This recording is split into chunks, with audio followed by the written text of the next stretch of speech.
Reflection begins. Find yourself within. Take up your blade. Let the fears within fade. Stories are told as the die roll. Don't be afraid. Make your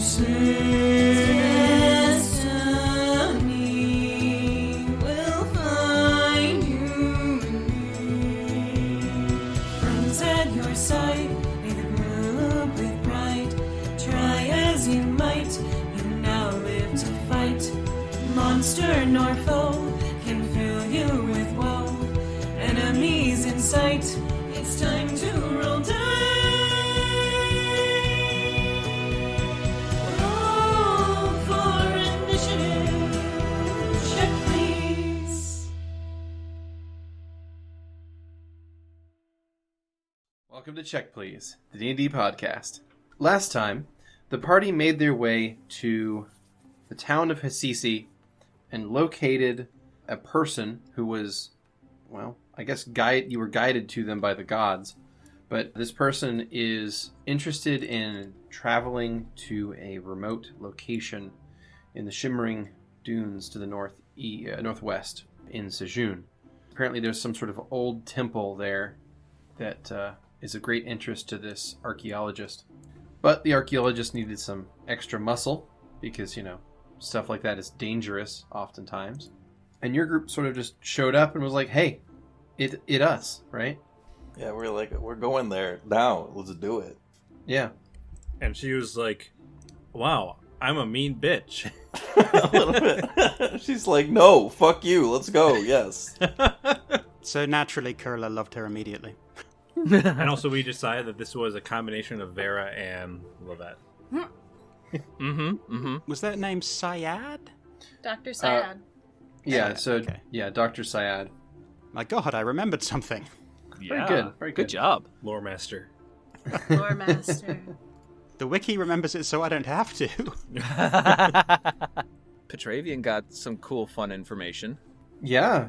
Go ahead with that. What happened to Petravian? So during Archie's birthday party, Riz offered to cast, I think it was called, what was that spell, Riz?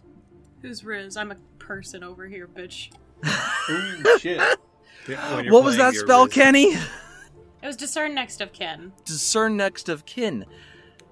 And Petra thinking, maybe my parents are alive. No, parents are not alive, but your brother is. Wait, I have a brother? So, That's right. yeah, Petra's got a brother. Petra's got a brother. What could this mean? It means nothing. Who gives a shit about blood relation? And Kurla held their tongue. All right. So, we rejoin our heroes on the road leaving Hassisi. Is that really all that happened last time?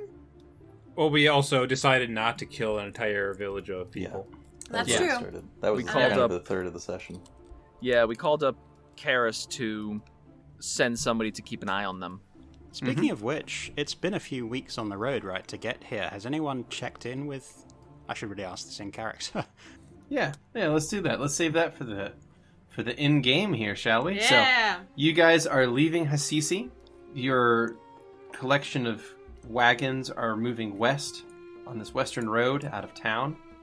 And Dr. Syad has basically given you guys reasonable directions to an area in the southwestern shimmering dunes that she believes this temple is located in.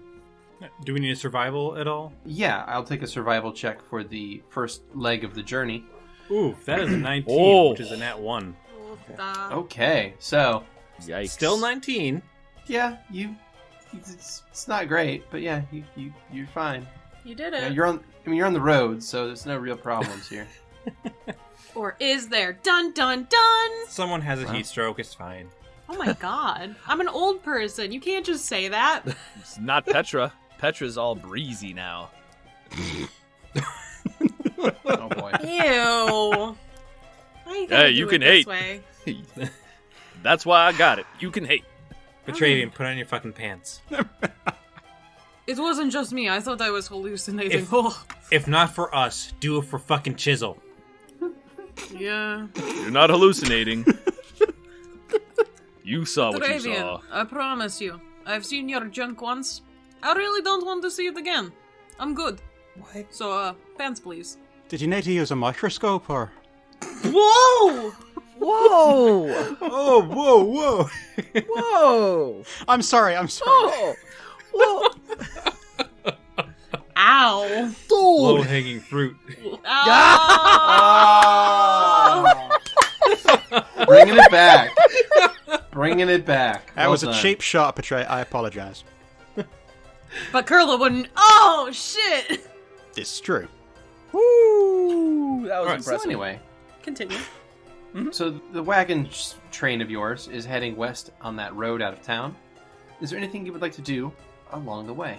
I wanted to message Soul shortly after we actually left the whole mirror slime thing. Okay. Do you have a 25-word I do. message? I do have one. Okay. Go ahead and read it out. Apologies if you are busy, but I need to confirm that you meant what you said the other night when you visited my plane. Is that it? That's 25 words. That is 25 words? It seems so short. It does, but that's what the word counter says. All right. Do you need a moment for that one, Keni, or does Soul have an answer? Or does Soul answer at all, I guess, is another question. Yeah, that's the thing. They're really busy right now, so I'm not sure if they'd... They might do a really quick answer. I think that's the case. Okay. I don't do dreams. Alright, that's satisfactory. And that's it. That's all you get. Yeah, Soul's not big on Minecraft streaming. Oh my god. That's gonna be such a, like, old joke when we release this. Fuck that. Alright, and that's the only thing I need to care. Sorry about that.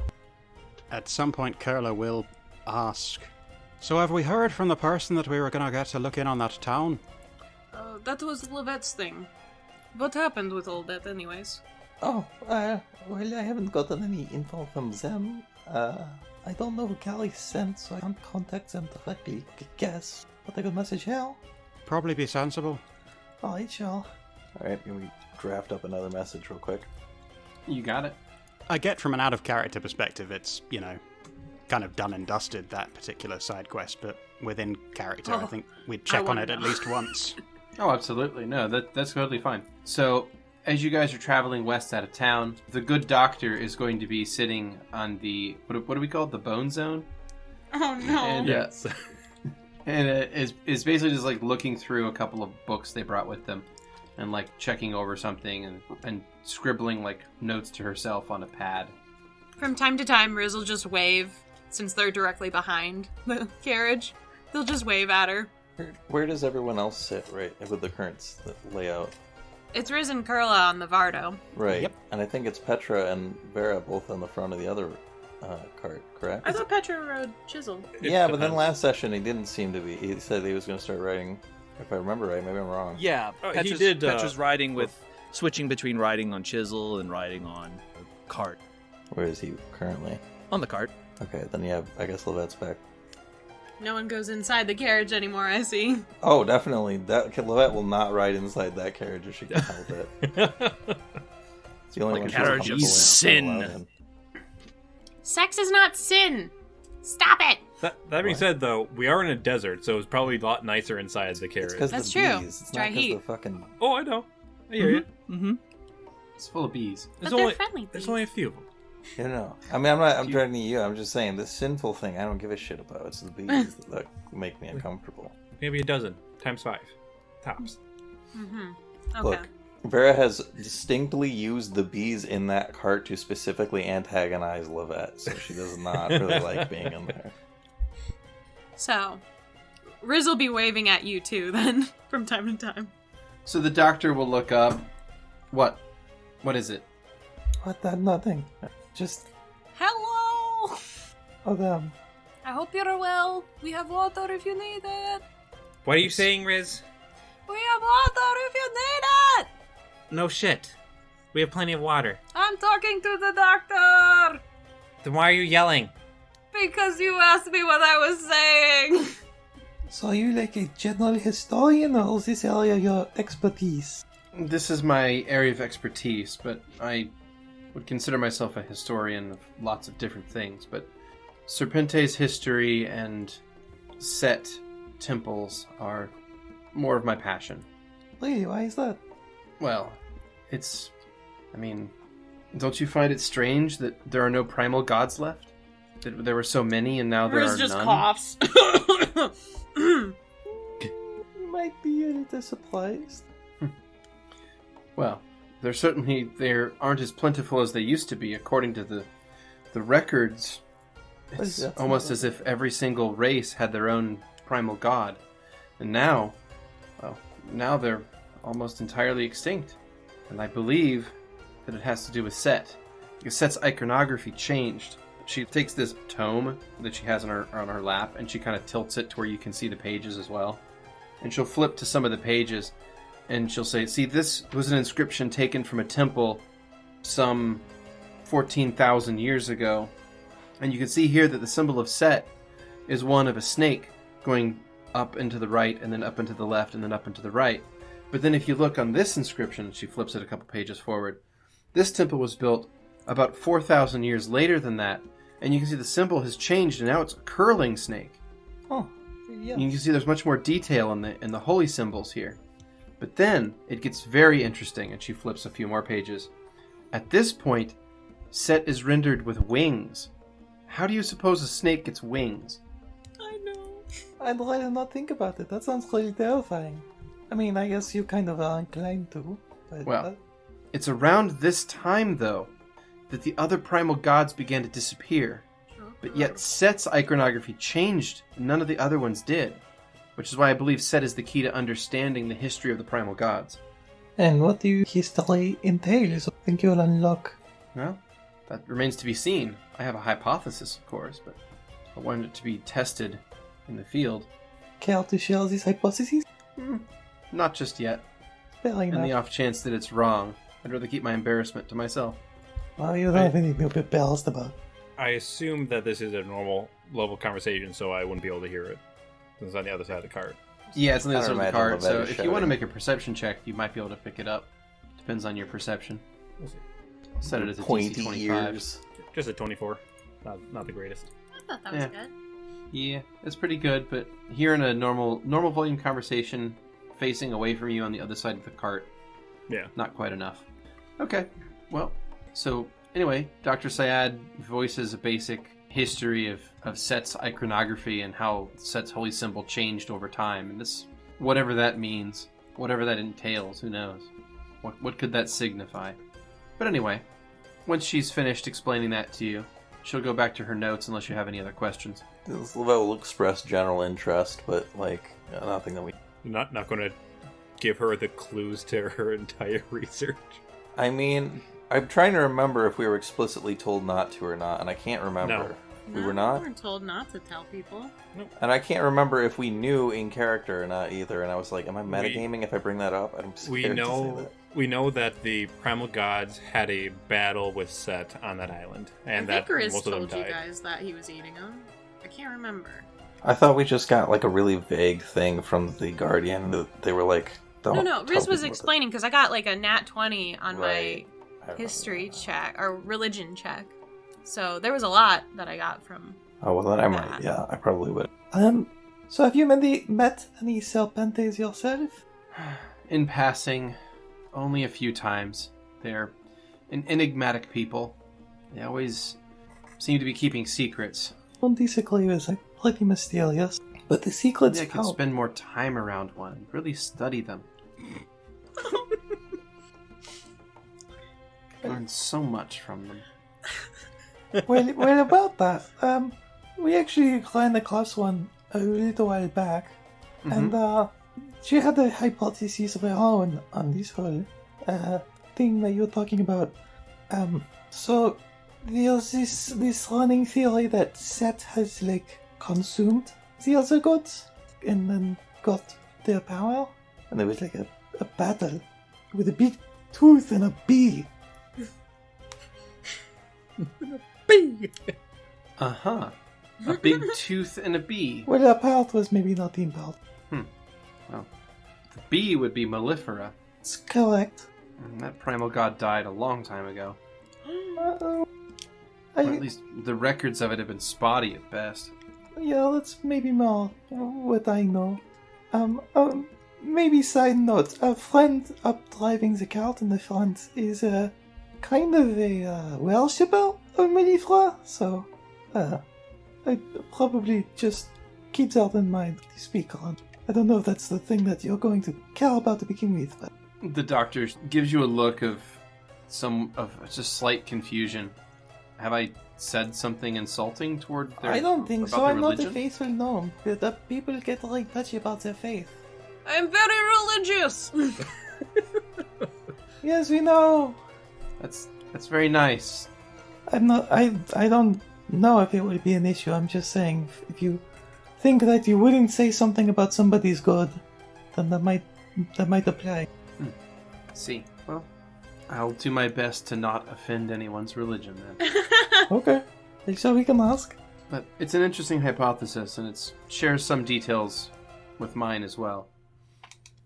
It seemed like their powers were consolidating, and if you notice, the wings that are in this inscription here match those, and she flips the pages back a bunch, to this inscription taken from an old temple of Ataya. You see how the wings here are shaped the exact same way? Now, one could make the argument that perhaps this was just the way things were done, but this was an inscription done by a group of harpies, which, well, it's interesting to me that they would have the same art style, so... Yeah, how do you... Lovette's kind of like lifting her leg up, just kind of trying to like... They're very dexterous. What? Haven't you ever met a harpy? I have. I'm surprised that they are able to They're like... paint like that. I mean, it's as if they're hands. I guess. They're still quite large. It seems like it would be challenging, but they manage quite well. Boy. Boy. Oh, all right. The doctor isn't quite sure what to make of your casual racism. Lovette's been subject to so much casual racism that and nobody's made this big deal of any of that, so it doesn't really mean anything to me. Wow. Just. Are they talking about bird people again? I think so. I mean, look at the way that they're stretching. That seems. Oh my god. Riz is just, at this point, they can't hear your guys' in the front, but just massaging temples. Kurla will turn to Riz and be like, well, I mean, I have hands and I can't draw to save my life, so hands aren't all that useful in that. I hate it when people just blatantly do that. You know, it's like the thing that I hate the most, you know? That and people who don't pay. Two worst things ever. Racists and people who don't pay. I thought it was people who touch your horse. Oh, Petravian, when did you get here? Where'd Petravian go? Who's driving this thing? It'd be Vera. Always. Alrighty. So the doctor will go back to her notes. She'll once again note how it's fascinating that the art style from the Harpy Temple of Ataya is exactly the same as the art style on the Temple of Set inscription that was for like 4,000 years later in a whole different part of the world by a different group, by an entirely different culture of people. Do you think that was intentional, that they were trying to imitate it? It's very possible that it's imitation, but also by this point there were no new temples of Ataya being constructed after this symbol was starting to become prominent. I don't believe that could be a coincidence, right? I mean... It doesn't seem like it. I mean, I don't know why that would be. I'm not really a historian. Well, hopefully this place has some answers that we seek. From my understanding, this was found about 4 months ago by a group of adventurers who were trying to slay a dragon in the area, but instead they stumbled across a as of yet unopened temple. So they said something about guardians holding the door, but whatever. I'm sure that it can't be that bad. I wonder if they ever found that dragon too. Oh no! Well, no matter. That's why all of you are here, right? Right. It sounds like it will be no problem. Just What remember. kind of color was the dragon? Oh, blue, of course. Okay, good. No, I have to deal with that then. They Just have elemental. just remember that anything of a historical significance, well, I get to document down Fair enough. and take back to a museum. What constitutes historical significance? Any artifacts, things of that nature, inscriptions, texts, any sort of documentation, old scrolls, perhaps. That sounds like most of what we're going to find in there, but I guess not everything. I mean, I suppose I don't... If we find a pile of gold, I don't need that. I'm not here to be greedy. I'm helping our friend Vera. Frankly, it's not for the money, but So it what? would be kind So of what nice. does a Maleferan worshipper need with an old temple of Set? Well, I suppose that's potentially related to your theories, but the shorthand is divine power to not be dead anymore. Interesting.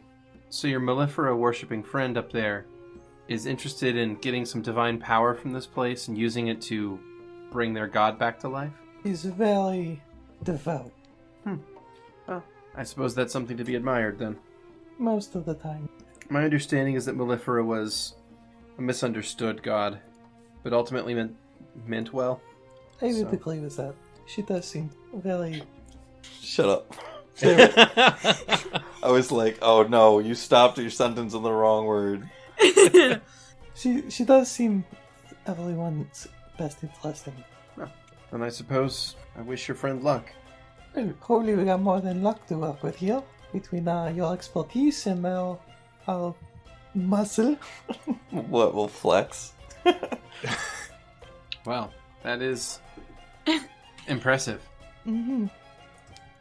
So what is all this? She points to your wrist contraption. Well, this is kind of a work in progress I've had for a while. Just a little gizmo that kind of, I just add whatever I've come up with to it. And it's got a little complicated to time, especially with this part here. And I'll actually show the MacGuffin. I slip back the slide just part way. Been able to start messing with space and time. I see. Right, Is that harmful to you in any way? there's only one way to find out.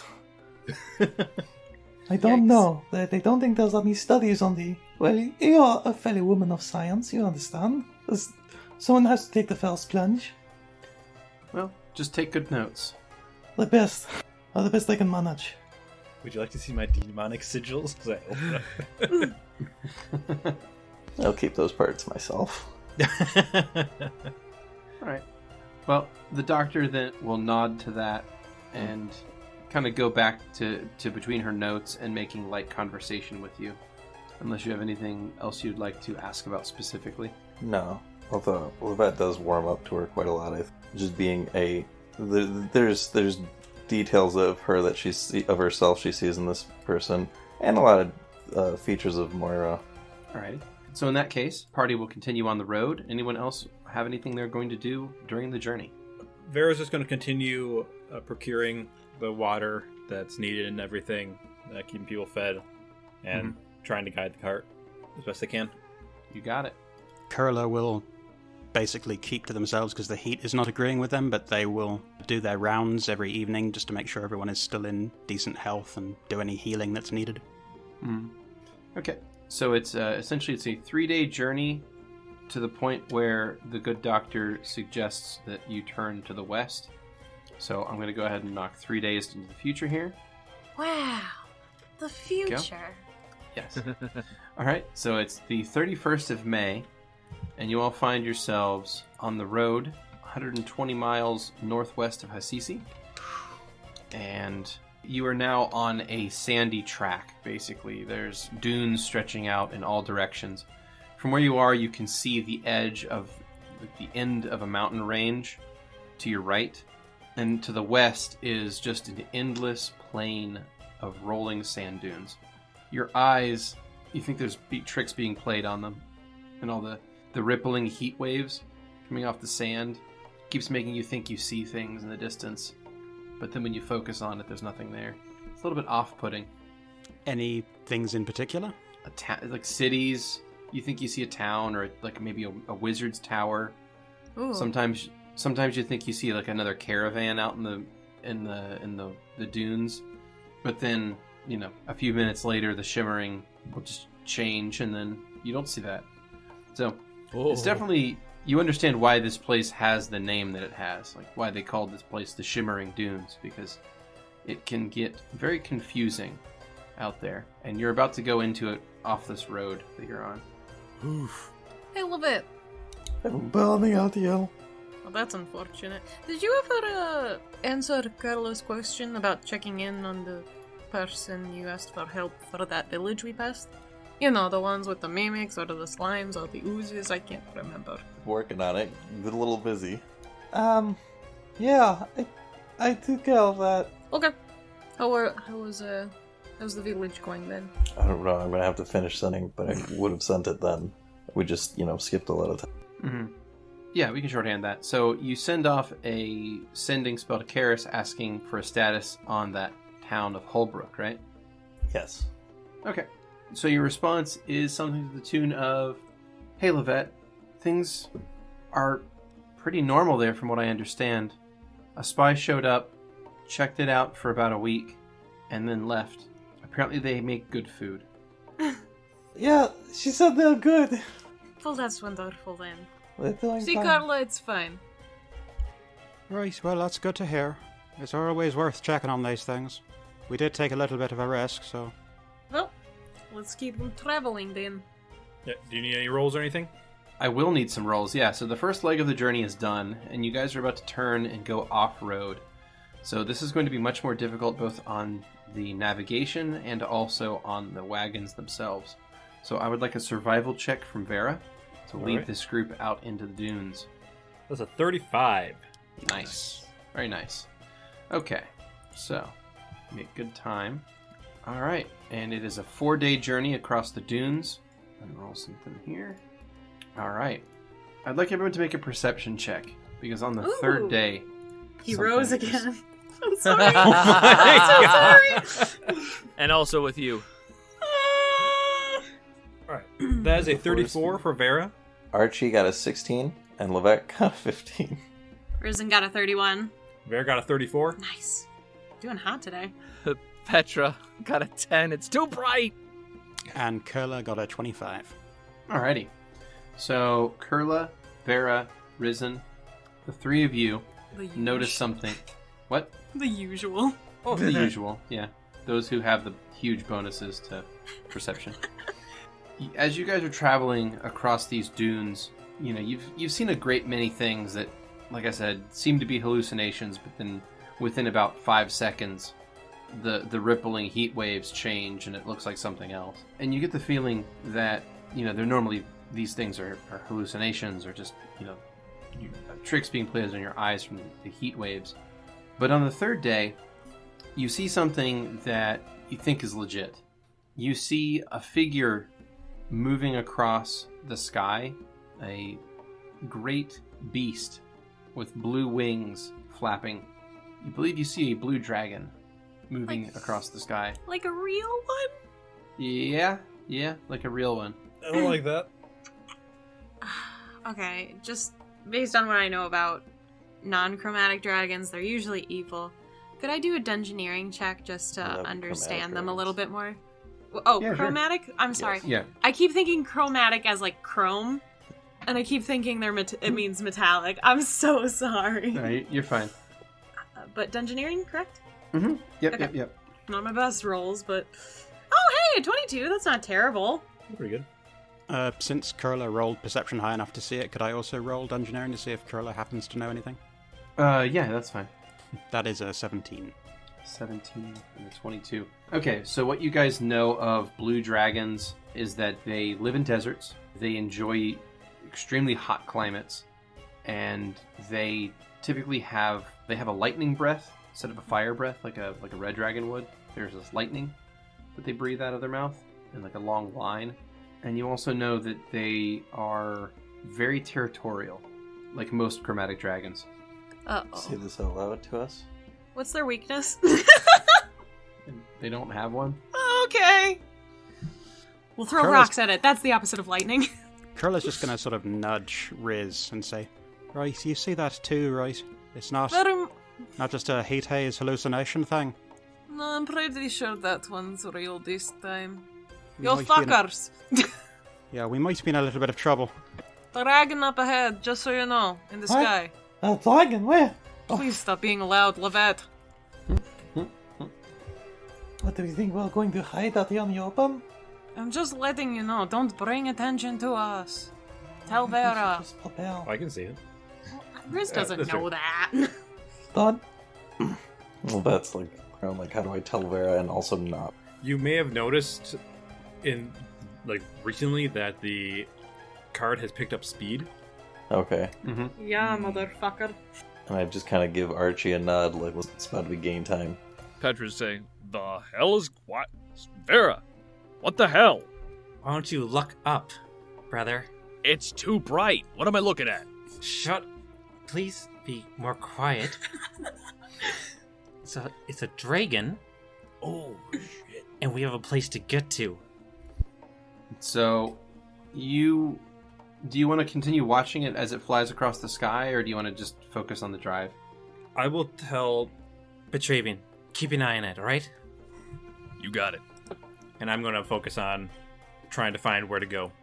Okay, you keep focusing on driving. Now, Petravian, I'd like you to make a perception check for me, please. Sure can. This is you trying to watch this thing without, 22. you know, without the desert blinding you, basically, from Mhm, the massive amounts of sunlight.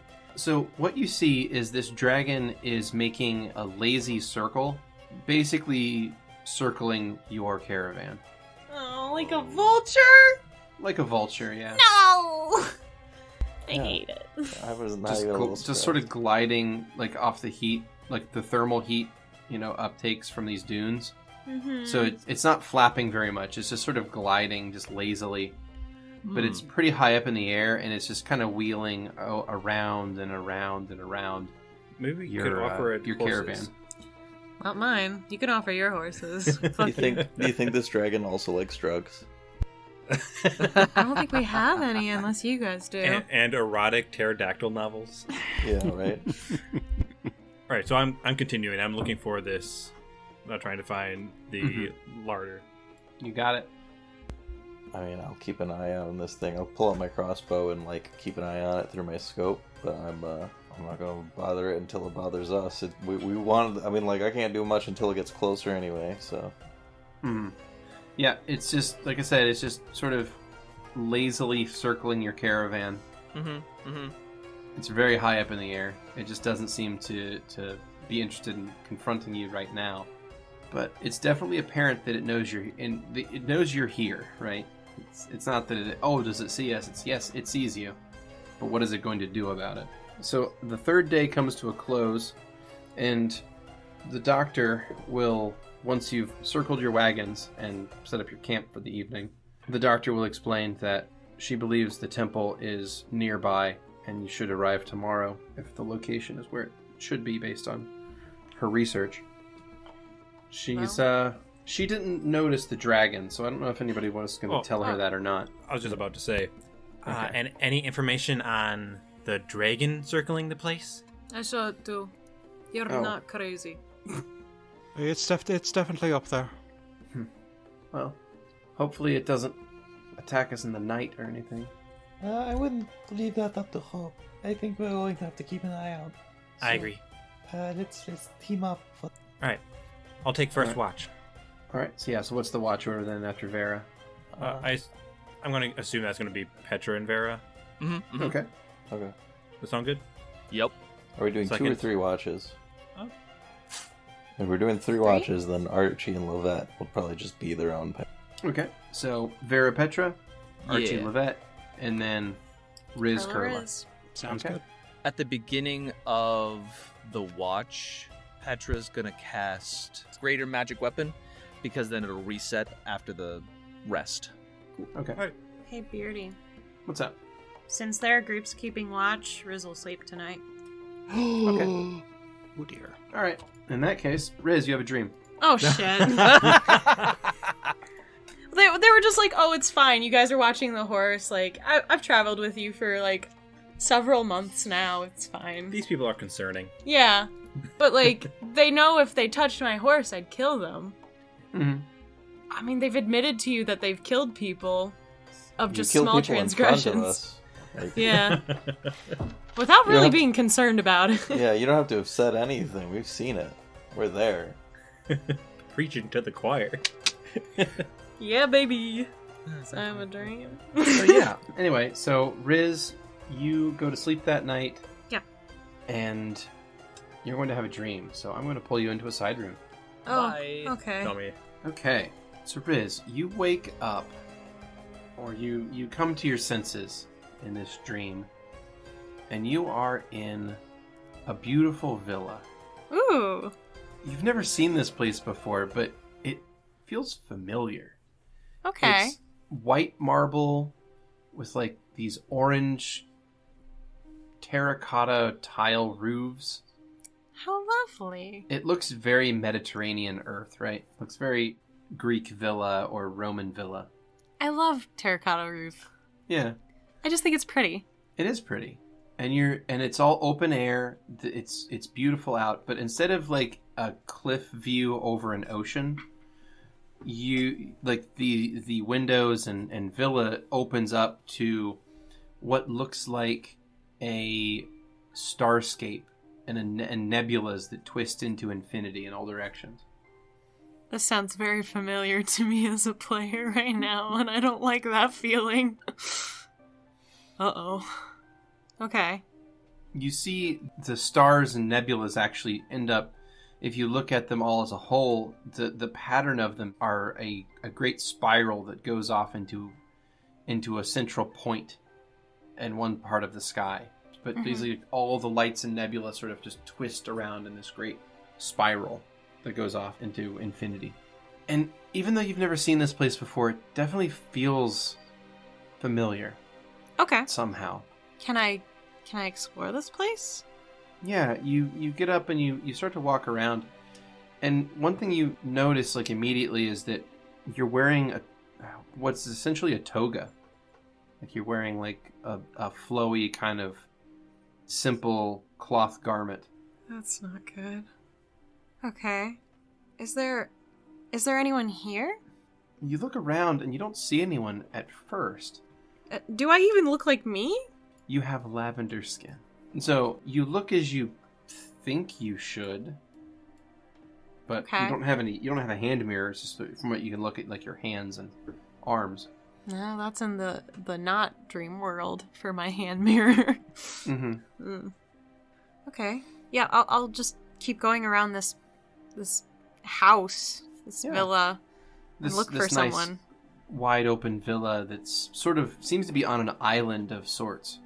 And you look around and it's interconnected by bridges to other islands that have other villas on them. And that also is part of this spiral into infinity. Okay. And you hear a voice call out, "What are you doing back? You're not supposed to be here." Can I look towards that voice? You look and you see a shadowy figure. It's almost like you can see it until you look directly at it, and then it sort of almost fuzzes out. It becomes inconsequential when you look directly at it. But if you look away, it's person-shaped, but when you look right at it, it's more of a blur. Okay, I'll kind of keep it in my peripheral then. I don't actually know where I am. I don't know how I am here. Forgive me for coming here, but... No. There is no forgiveness for you. You know that. I do not. What have I done? You come back here and claim ignorance now? As if that is some sort of defense? If I have actually done something wrong, like actually wrong... You have broken our most sacred laws. You are a traitor and a failure. Why do you come back here now? Do you think that this is going to change anything? That you have something to prove? I don't know who you are. And I don't know who I am. Good. And hopefully you never remember. It would be But I better for want all to. of us that way. But I want to. I don't know who you are. And what you wanted nearly ended everything. So maybe it's best you don't come back, and maybe it's best you don't remember anything. Well, that's just too bad. I'm going to pay off the wind. You hear this person laugh at you, and then it's joined by more voices that are laughing at you. And then more voices kind of start to chime in and appear in your peripheral, and more of these blurred figures. And before you know it, you're surrounded, and they're all laughing at your plight. There's a slight expression of embarrassment in this moment. And then they kind of shake their head. Laugh if you will. I believe you are the one who brought this upon me. I don't know what I did, but I am different from whatever this transgression was. If you don't believe me, then watch me. I will prove it to you. You will fail. Because Do you really believe that? That is what you do. You're a failure. I am not. That's simply what you see me as. That's how it always goes. You can go fuck yourself, whoever you are. You find yourself alone in the villa. Look around, there's no one laughing at me anymore? Nope. Okay, They're all good. That gone. was fucking creepy. Grizz kind of hugs themselves for a second and then keeps walking and hopes to find someone friendlier. Okay. So, the dream begins to destabilize. Okay. You start to feel mourning tugging at your mind. And you're sort of just left with a feeling of... I don't know, it's hard to say what. Dissatisfaction? Yeah, maybe slight embarrassment and dissatisfaction, yeah. Yeah. Yeah. That was fun. Alright. The villa was pretty. Yeah, at least it was pretty. At least it was pretty. Okay. So, See anything during our... nope. Alright. I'd like everyone to make a perception check for the following morning. Can do, Daddy. Oh, I do. Is there anything Hey. that Lovette's doing? Yeah, I've got one thing, and potentially. It depends. Since my watch Okay. comes right before Riz and Kurla's, then depending on what state Riz is in when they wake up, well, that might have a response that, holy goddamn motherfucking shit. So, starting off, that was a 24 for Petra. 24 for Risen. Is that 36 for Vera? That's fucking awesome. Nice. Nicely done. That is a 24 from Kurla. Lots of 24s today. Right? 14 from Archibald, which is a nat 2, and an 8 from Lovette, which is a nat 1. Bravo! Yeah, they don't see You forgot shit. to put on your glasses Mhm. this morning?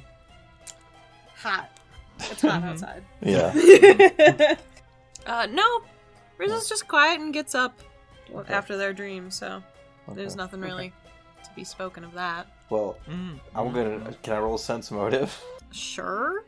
Go for it, Famer Llama Ding Dong. I feel like that's what it's there for. I'm not very good at it, so it's probably not gonna... Nat 20. I don't know if that would even help me. Come on, Lovette. Oh, it's pretty good. Well, it not is a nat a Nat 20. Yeah. So the question is Riz holding anything back? Well, the thing is, they just wouldn't talk to you guys about this. So then Lovette would be able to tell that there's something. There's something at least, but I don't know if you could gather it was a dream, but more as maybe they're just tired and unused to actually sleeping at the Sure. same time. Well, either way, what I was gonna say. Liz, do you sleep okay? I slept. You don't look That's your new. best. What was that? You don't look your best. You look kind of rough. Risen looks really offended by this. I mean, you normally look great. I'm saying, look, I'm just... if Do you- I look like a failure to you? No, Huh? I just... Is that what you're telling me? Are you okay? I'm just worried about you. Bah! And they just walk away. Alright, Archie. Well, our ship's over. Very well. It was a pleasant night, though I did hope to see the dragon. They are interesting. Yeah, I have a feeling we're still going this... This one might not be as friendly as the last couple of... Very well. I will do my best to protect you. Alright, so the two of them take their rest. I think that's it for the night. Cool. Alright, so by morning, everybody rolled their perceptions there. And of that one, only Vera succeeds. Vera, Wow. Oh, hell yeah. Get it, girl. Vera, you notice something just kind of peculiar. And that's that there's a dune near you that wasn't there before. Sorry. What was that noise? You're not sure if it just blew in overnight and it just kind of just a dune shifted, but yeah, you're pretty sure there wasn't a dune there before, and now there is one. None of us saw this during our watch? That either means it's temple creation or dragon slumber. I don't want And to I don't find like- out. Yeah, I'm expecting dragon ambush. All right, everyone. So, did anyone see anything Overwatch? For starters. Nope. No, I was drawing in the sand and looking around at the sand, and there was a lot of sand. All I can remember is there wasn't that much sand, and I point at the dune that's just randomly there. That wasn't there before. Oh, what? Wait, what? Are you sure? Vera, that's kind of I'm- just another lump. Listen, I remember these kind of things. I've decided I hate sand. Could I look up at the sky and see if I can still see the dragon, or did you say do that not- had disappeared? Yeah, you do not see a vulture dragon, basically. You don't see a slowly wheeling dragon over you like you did yesterday. Gotcha. Maybe the evil dragon's friendly. Can I use Earth Sense to see if there's anything inside that wasn't there before? Yeah, you can use your tremor sense. It's a 60-foot range, so you have to get a little bit closer to it. But yeah, you can walk over there and use that if you'd like.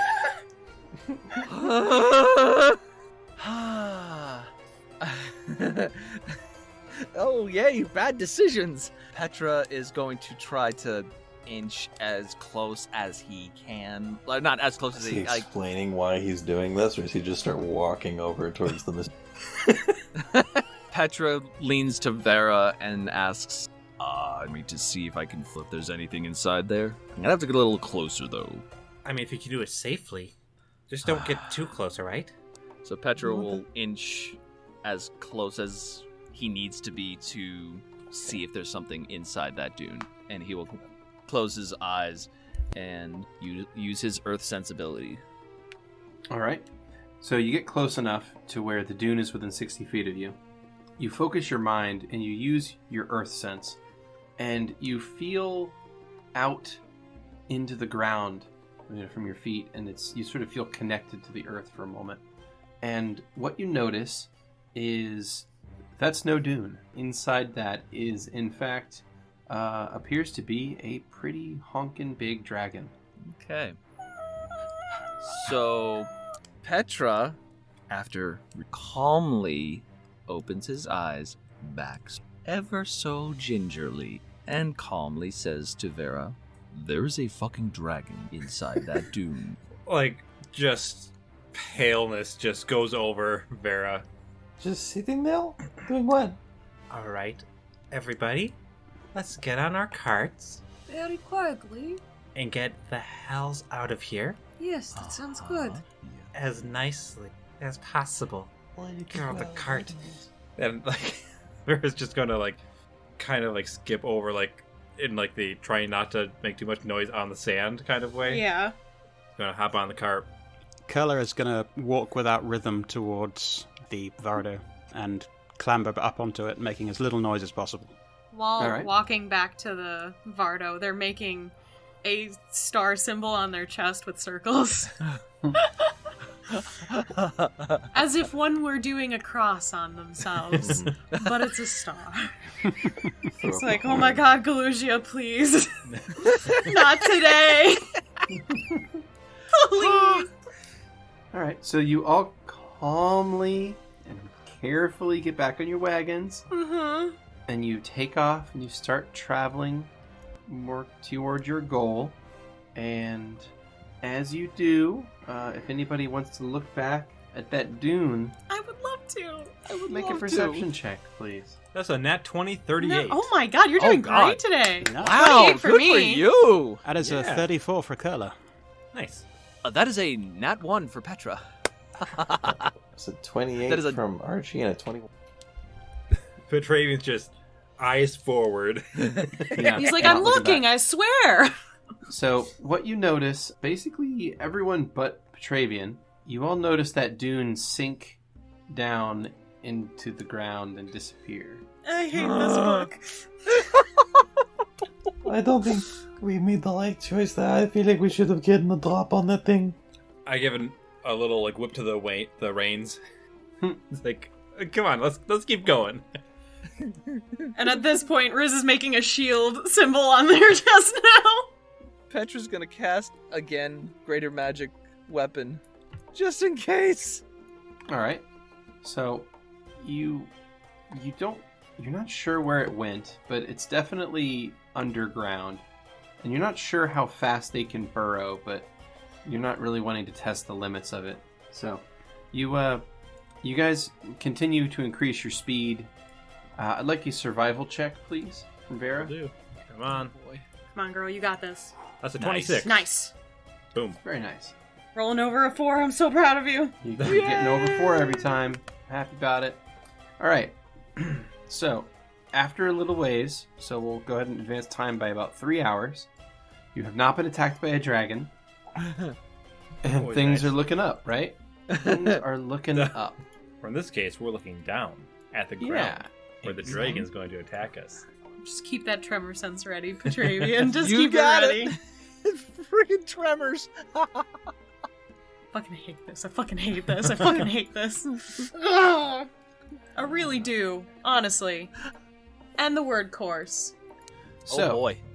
what happens is you guys travel on for about 3 hours, and then you see something in the distance. And first you think it's a mirage, like everything has been for the last 5 or 6 days out here.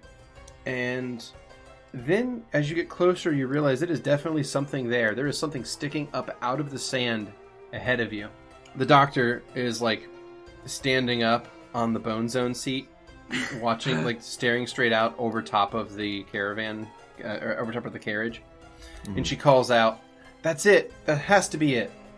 Vera's at the front. It would be saying something, but they're just kind of teeth clenched. You're white knuckling it. Yeah. Just little tense. Vera don't like dragons, yo. I know. I'm kind of excited to see you freak out. Yay. So as you get closer, you realize that what is ahead of you appears to be an enormous stone statue coming up out of the sand. Does it look like a snake? It is, in fact, yes, it is a stone statue of a snake Wow. coming up out of the sand. Coming up out of the sand or coming up over the horizon? Out of the sand ahead of you. Oh, The lone and level sand. like it's moving. No, like it's in the sand. I see. It's sticking up out of that sand. And as you come up over a dune, you can see it in like a valley ahead of you. Right, okay. But it stands in the middle of some ruins, and it appears to be kind of coiled or circled around some sort of platform. Oh, shit. Oh, that's big. Yeah, I think this is our place. So this thing is giant. This is a giant stone statue. Yeah, it's Okay. probably 30 feet tall. The head is. This It's giant like- snake. It's like a 30-foot tall snake head. And you can see like the snake body to the left and right of it that seems to kind of be coiling around something else behind it. But this appears to be some very old ruins here. So this is like the size of a good-sized house. Yeah. Does anyone boy. speak parcel tongue? We don't talk about that in this house. Sorry. All right. So we kind of just like screech into this place, Mm. I assume. And the ground here is stone, correct? Yeah, you get close enough and you see that some of the ground here is actually like interlaid stone blocks. Like this was all some sort of temple complex some time ago before the sands partially buried it. All right. Yeah. So Vera's gonna like kind of park this carriage with the horses kind of in between where these structures are, just so it kind of has some kind of protection, both on its sides and below. Okay. So that would be like on the left side of the snake's head, Mm-hmm. right over here. So our right. Riz will keep the horse with them currently to just keep them close enough, because they don't want it to get eaten by the dragon. Just tell it, don't touch horse. They're Okay. probably I'm gonna- actually. Oh shit! So I'm gonna drop 2 of them down to designate both carriages. Okay, so you drop your Vardo and your caravan down, your carriage down, and the doctor is fascinated by this. She's going to walk up and take a look at this giant snake statue. Fascinating. It's interesting that the stonework is so well preserved. I wouldn't be surprised if they worked the same sort of magics into this to keep it from wearing out over the ages. She takes out a pad of parchment and starts scribbling down notes with a grease pencil. Petravian leans over to Vera and just says, "Looks like they just made a giant snake. Yeah, I'm going to do that again, please." Petra leans over to Vera and just comments, "It's almost as if they made a giant snake into stone rather than from stone." Looks like a waste of stone to me. Piece of shit.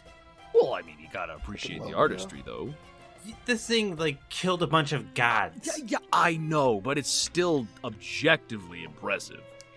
Impressive? Maybe. Waste of time? Definitely.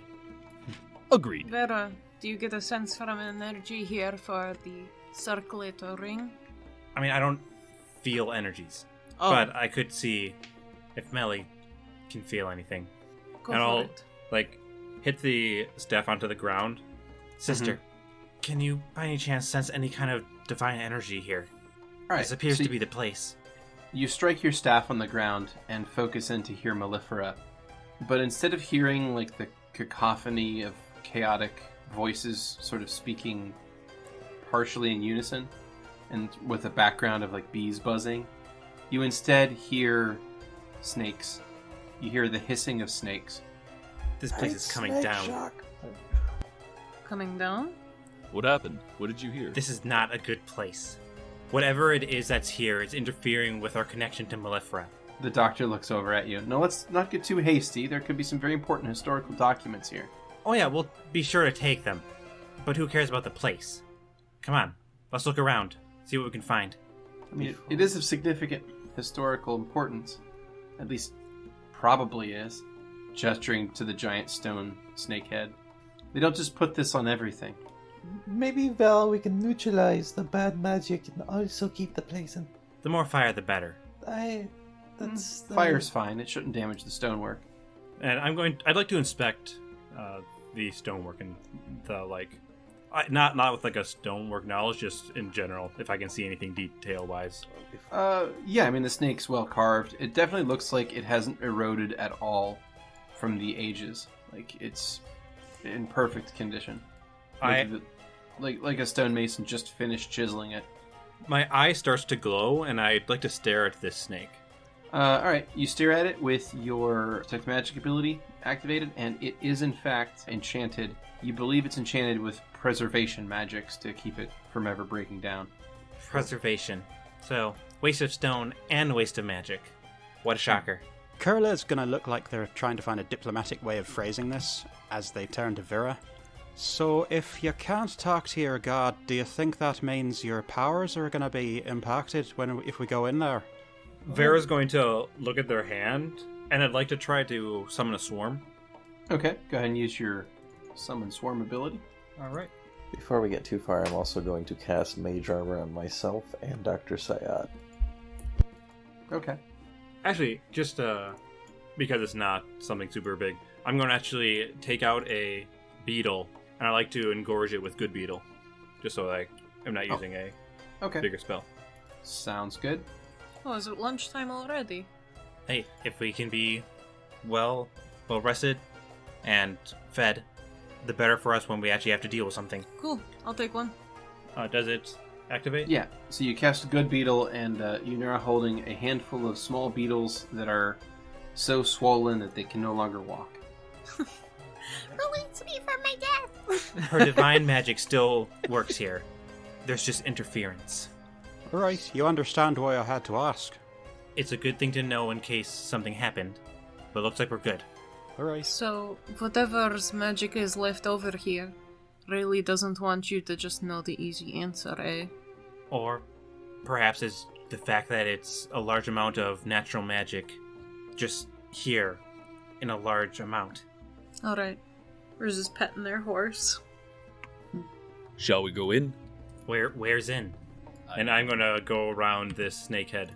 All right, so Vera, what you see as you walk around this 30-foot tall snake head is you see a series of small platforms surrounding a larger stone platform, all decorated with snake imagery. But as you come around the head of the snake, you realize that there's a staircase coming off the back of it. Okay, so whatever was... So this looks probably like some kind of pressure plate system that probably opened this thing, maybe? Possibly. They're like little small stone pedestals, basically. They're about 3.5 feet sticking up off the ground. Okay. And then there's a central platform that has a stone statue of a snake on it. Like a small coiled snake. Okay, so there's a door at the bottom of this staircase. Yes, there is a door at the bottom of that staircase. Is there any writing on any of these pillars that we would be able to, or iconography? I mean, yes, it looks like snakes. Oh. Serpent patterns, scale Okay. patterns. Like it's all very thematic. Okay. So the doctor will follow along and be talking about how fascinating all this is. She's going to go up and look at one of these pedestals, and she's going to reach out and touch it, run a finger along it, look at some of the engravings. This is incredible. And she's going to step over, and as she steps into this... God damn it. as she steps into this square of stuff, this central area between these four platforms, you're going to hear a strange humming noise sort of fill the whole area, and 4 nimbuses of light are going to begin to gather above each of these pedestals. I'm casting shield on myself. Fuck this. I mean, nothing happened yet. I know, but I don't like it. So the doctor's going to like notice that happen and look around. Doctor, get close to You see Archibald. that too, right? Yes. Oi, word to the wise, don't touch anything. Not She's yet. going to move a few feet to the south. I'm pretty to sure that's be- the exact opposite of what she came here to do. to be which was touch between everything. Yeah, to be between Riz and Vera, and these nimbuses of light over these platforms are going to become larger and brighter. So what do you suppose that is? I'm going to have my eye glowing again, see what kind of magic this is. All right, it appears to be conjuration and necromancy. Uh-oh. Something necrotic. Not usually good. What is it going to be? Skeleton snakes? I'm sorry, that wasn't Riz. That wasn't Riz. I was just wondering if it was All going right. to be will-o-wisps. What? So what happens is those nimbuses of light are going to coalesce, and what will stand before you is a strange amalgamation of a beast, of a being, if you will. What you see is 4 creatures that appear to be... Oh. So what you see is 4 desiccated corpses are going to come into being. They're standing on, long snake tails that are partially rotted away. You can see bones sticking out of it in certain places. Like their scales are missing in other spots. Their skin is tight and parched and cracked. Part of them are wrapped, and they're dressed in strange ancient clothing. Their eyes are basically just hollow pits, and their lips have been rotted away over the centuries to just have a grinning tooth look to them all. You see 4 Serpentes mummies appear. Where's the daddies? Okay. Really? Well, here's how we're starting. Really? Okay, hold on. You deserve that. I deserve that. I'm fine. I Ah, deserve that one. For the podcast, that's pun damage for... Yeah. for In universe, god awful. you twist your ankle on the sand as you see these things. Yeah. They're that scary. Go on, Beardy. They're like How bad is it? a knocks in the moon. Yeah.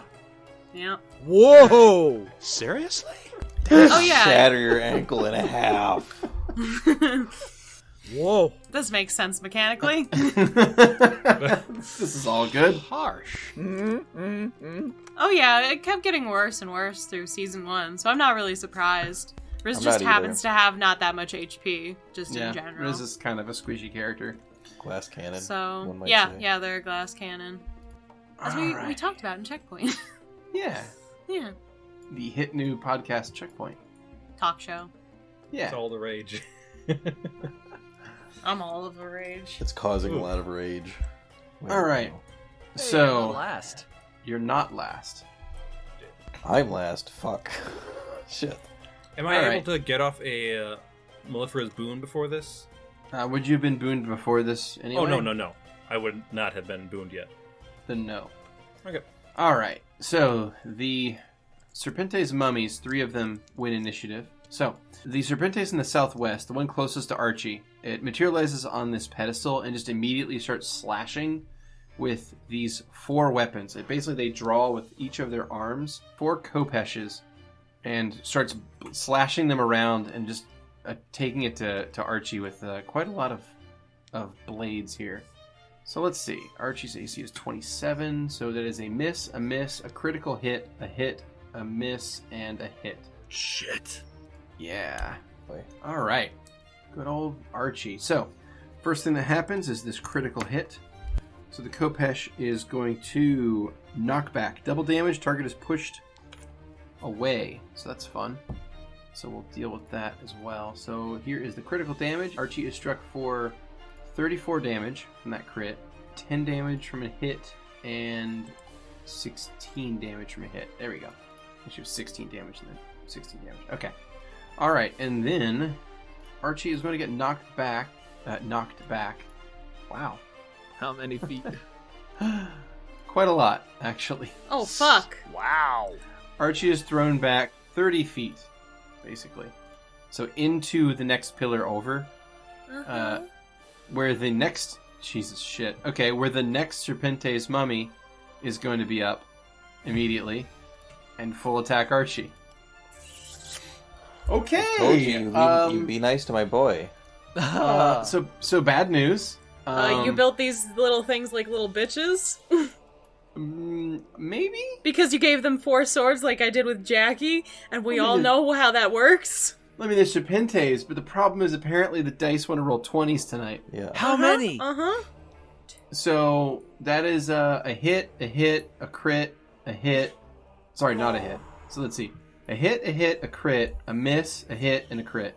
Shit. God. What's Archie's AC again?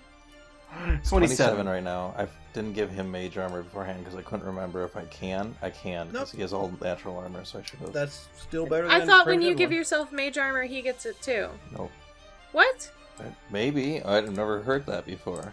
I swore that's what you've been doing for the longest time. No, I've just been burning 2 spells. Oh, shit. Wow, shnikes. Well, he's dead, huh? Well, let's see what happens here. So, yeah, probably. And it depends on how much HP Lovette's going to pump into him, I guess. I would rather just let him take all of it and go below 0, ball up, and then I'll bring him back to 50% next round. Safer for everybody. Like, I'm gonna have to probably do that anyway, I think. Unless, like, if they hit that much, there's a decent chance it will Alright, take so all that's his a health and all mine. 20 damage, 18 damage. The critical was for 29. 14 damage, and then the second critical for 37. So that puts him at negative 61. So you could soak him up if you wanted to.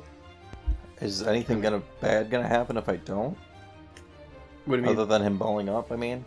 No, then he just ball up. Okay, well, I'll take it. Because Let's see, honestly... the criticals were leg swipe, knocked prone, and swing through, 1 free attack against an adjacent foe, which there aren't any. Well, actually, sorry, there is Chisel. So 1 free attack against Chisel. Oh, poor Chisel. Alright, that is 16 damage to Chisel. Wow. Even with his AC at 29? Shit. Oh, shit. Never mind, that's gonna miss. Sorry.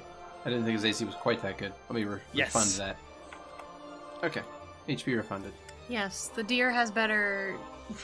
The deer is the than most every heavily...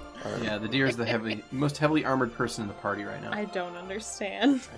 It's weird, right? Actually, a rock. Yeah, turns out he's actually more rock than elk. Alright, and the third Serpentes mummy is going to stay on that platform, and instead of swinging swords, it's actually just going to hawk essentially an acidic loogie at the party. It's going to an acidic spit at... We'll have him shoot this at Petravian. Okay. So Petravian, you should have some acid resistance, right? I Yep. believe. 5. Yeah, you have 5. Okay, cool. All right, in that case, you are going to get struck by a ball of acid spit, and you're going to take 7 points of damage. Okay. Loogie. What a way to describe it. Yeah, There you go. it's the whole thing. And then it fires this ball of acid across the way, hits Petravian, and sort of starts to sizzle as Petravian swipes it off really fast. All right, that takes us to Riz. Alright. Guess who's bringing out the chain lightning right away? This guy. So what I'm gonna start with, I'm gonna give it a little spice with giving 2 Vaz, 2 Rizzes, so that when it shocks, it hits all of them. Question. Yeah. Does chain lightning have to be within 30 feet of each other? Yeah, that's what the Riz is for. Reese is for. Oh, I see. Let me add my spice. Okay, I was making sure I'm understanding. Yeah, it's 30, but whenever I use Reese, it extends that amount, because it's reach. So, 2 Va, 2 Reese, and I'm gonna use 2 Aetha, just to get that DC up a little. Alrighty. So, 2 more than it is. So that's, in total, 6. All right. Oh, we should probably roll your runes for the day Oh, as well. So Go let's on do the that side. first. You're fine. Cool. 13. 13. Alright. Chain lightning, here we go. Whatcha? A lot of 5s. Yeah, and then I had 4 more D6. Yeah. 14. So, 45 plus 14. People can do math, that isn't me. And the So- DC would be 25. Okay, so 59 damage, DC 25. One moment. Oh yeah, that is 59. Math. Math. Ha. Nice. Okay. 3 of them fail. Saving Okay. throws. And that is 59 damage. 59 damage. Cool. Okay. Alright, so would you like to explain what that looks like? Oh boy. So, we have a conglomeration of this tree symbol, this weird star symbol with circles and a circle around it. We've got another star in there, and we've got actually 2 stars in there. One's a little curvy, the other has circles on it. You know, fun times, adding spice, you know. And they combine all of these in this swirling motion, and they just push that energy out, which bolts out from their fingers, which hits each one, some better than others. Most better than others, might I add. Alright, you got 3 of the 4. Yeah. Yeah. And the 4th one still got a little damage from it, Yeah, exactly. so it's fine. Yeah, it's fine. It's fine. It's fine. It's fine. Oh god. Oh god. Oh god. Alright.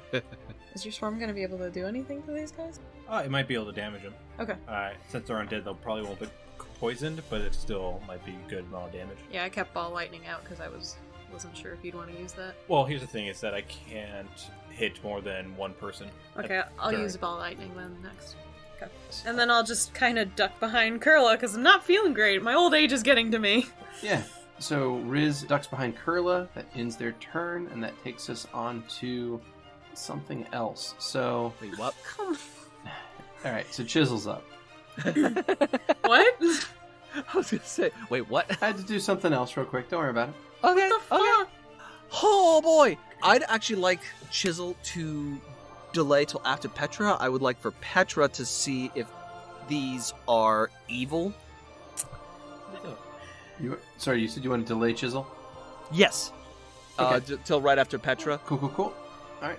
We'll delay Chisel then to 11:06. Boom. All right. So that takes us to Petra.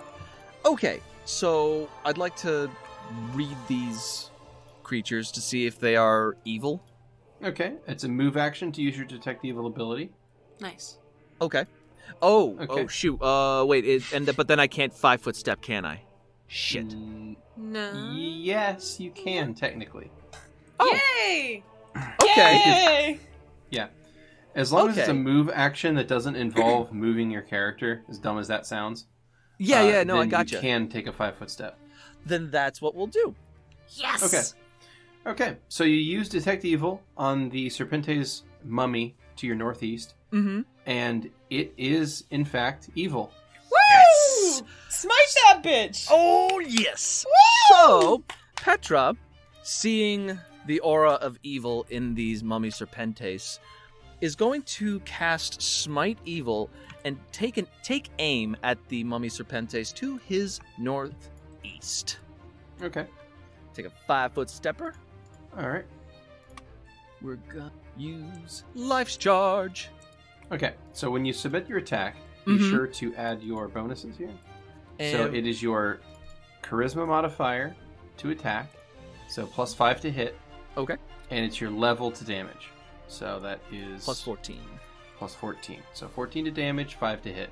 Plus 5 and plus 14. Single attack. And that is a nat 20, but it does not confirm, unfortunately. Sadly, that does not confirm. You But, got a nat 1 as your confirmation. yes. And had you gotten anything else, that would have been fine. Yeah. Fucking A! But it still hits. It gives a 26 damage, Mm-hmm. plus 8 against evil. Yep.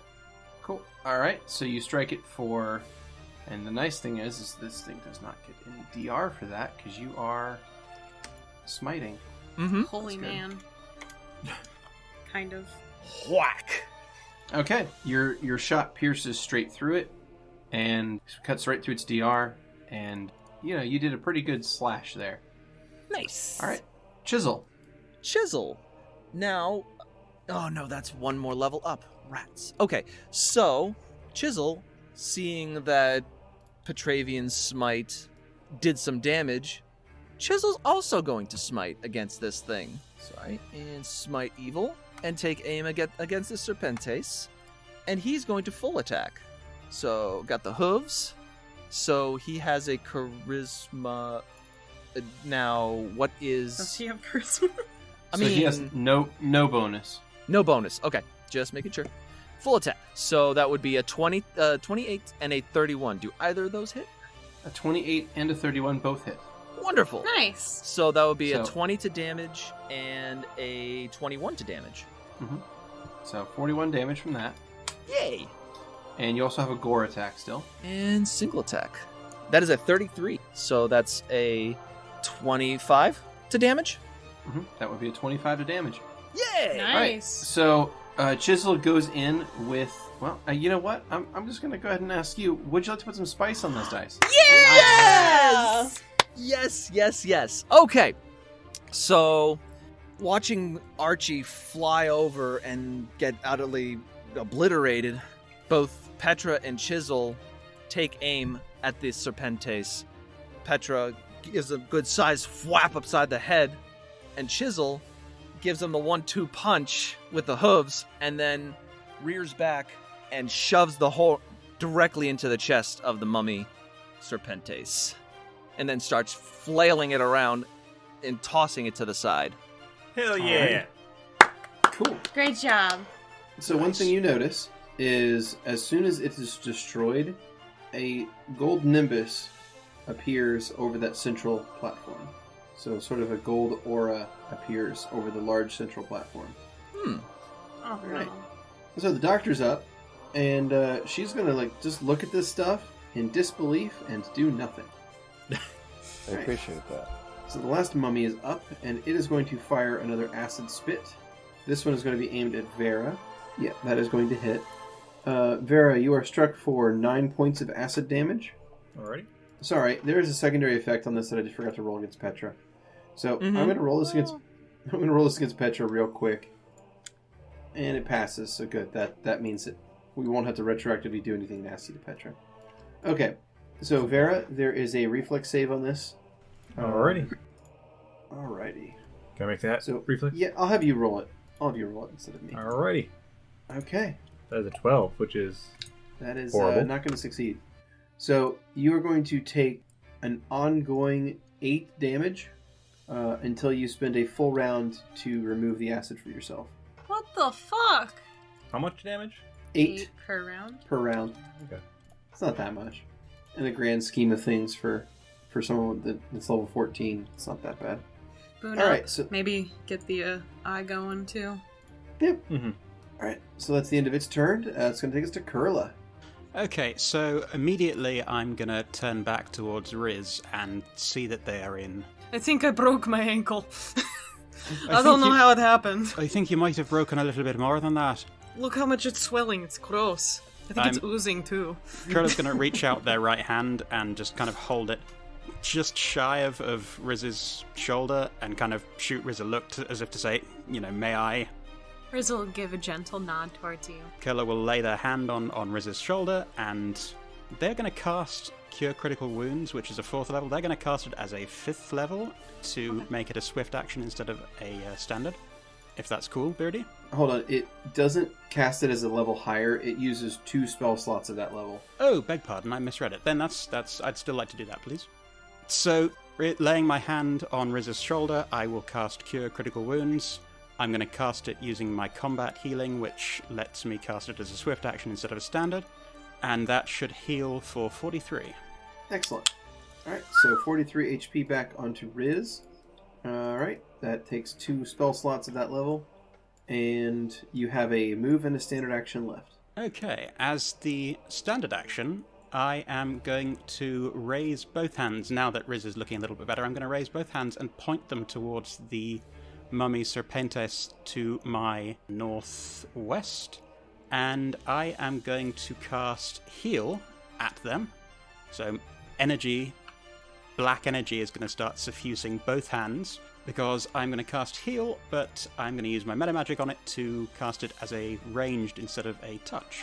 So burning Heal as a 7th level.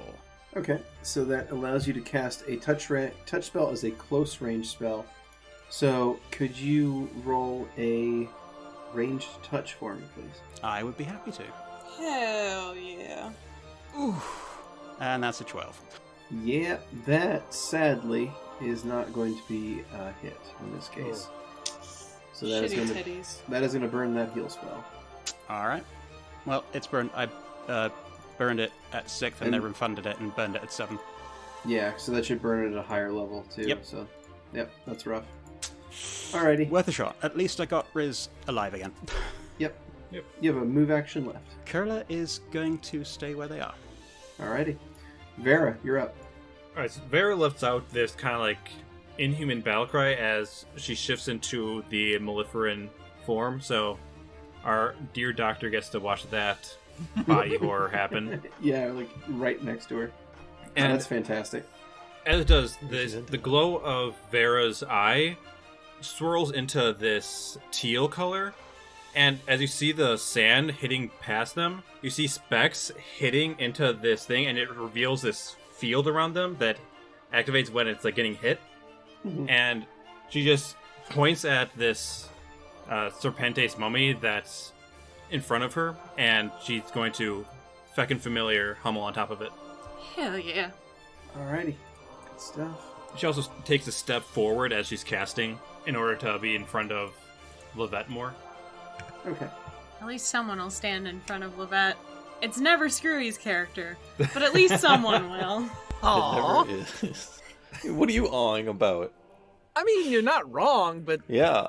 Don't aw then. Yeah, the last fight, Lovette got eaten by a friggin' slime while Petra was standing right next to her, and he immediately backed away and just kind of abandoned her. yeah, that happened. Can't deny it. We have recordings. Yep, Yep. that happened. He's out of line, but he's right. Yeah, there it is. Alright. So, Hummel, feckin' familiar, is up immediately, and go ahead and roll damage. Alrighty. Is that 3d6? Or the 46? I believe it's 3d6. Alright. It's gonna be 9 damage. Hell yeah. That is going to soak. Oh, okay. But what does that mean? Just Nothing DR? happens. DR. Yeah, it's less than the DR. yeah, maybe one day I'll be able to use my character's main function. Maybe. We'll see. But not in this campaign. Alright, Lovette, you're up. I'd like to delay my turn until after Riz in the next round. Alrighty. Let's see, that's going to take us back around to the Serpentes Mummy, round 2. Its swords aren't going to do anything to the familiar, so it's going to spit instead. And it is going to spit at Vera for 9 points of acid damage. And then I also get 8 damage. Yeah, Oh, no, well, that's you'll my get turn. hit. you'll get hit with the 8 on your turn, and you should make another reflex save then, Alrighty. because this is additional acid. There you go. That's a 20. All right, good. Okay, so next Serpentes is up, and it is also going to shoot some acid spit. That is going to strike Petra for 13 damage. Petra, give me a I need to refund 5 of that. And go ahead with a reflex save, please. You got it. That is an 18. Not good enough. All right, so you're going to take 5 ongoing damage. Until I get the goop off. Yeah, and it's a full round action to do so. Okay. All right, that takes us to Riz. Alright, I'm gonna use two Reezes so I can get all of them at once. Aim at the one that's directly diagonal from me in the uppermost west area. You got it. And the only spice I'm adding is just reach so I can hit all of them. Okay. And I'll cast Chain Lightning again. All right, so this is going to be a DC 23 with standard damage. Yep. Let's see Please how be she okay. do. Oh no. Boom. 46, about the same roll as last Yeah. time. It's good damage. All right, so let's see that. And that is a fail, pass on the DCs. So the Okay. first one fails and is going to take full damage at 46. And the next 2 are going to take half damage at 23. Cool. Thanks, Ethan. A leaf blows by you. You're not sure where the leaf came from because you're in the middle of a desert. There's a small smile. Riz ain't feeling too hot. Kind of feeling like a failure right now. Kind of fucking broke my ankle out of nowhere. Yeah, right? How crazy is that? Right? Yeah. Alrighty. So that is going to take us on to Lovette. Alright, I am summoning 6 ankylosaurs. Okay. Oh, lovely. Alright, so that is 6 ankylosaurs. Yeah, just 6 So- crates just drop from the sky. Yeah, so where would you like these to appear? Thank you, Seamus. Just kind of surrounding the Serpentes mummy up to the top left, I guess. Or I guess the northeast, rather. Yeah, really wherever they can fit. Just deal with what I've got. How about that? That's perfect, yeah. That's exactly what I'd like Okay. to do. Alright. Conga line of ankylosaurus. Okay. Alright, they're rolled into initiative now. Okay. So that is a standard action for you, I believe. That's correct. So you have a move action left. What would you like to do? For my move action, I am gonna... I'm gonna stay where I'm at. I'll just... Because I feel like I don't want to leave the doctor exposed on the other side. So, still. Alrighty. Petra. Wonderful. Okay. Petra is going to watch these ankylosaurs just pop out of the sky and think their northern flank is covered for the moment, and see the mummy Serpentes that Hummel is currently stinging. He knows that Hummel's gonna inadvertently sting him, but that's okay.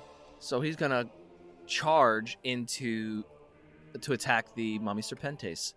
First casting Smite, targeting that mummy to the southwest. Smite Evil. And charging. Okay. So that's going to be a +2 to the attack. Mm-hmm. And something happens. Odd little thing is going to happen here as you do this. So as you get into the swarm of Hummel, you feel strangely empowered.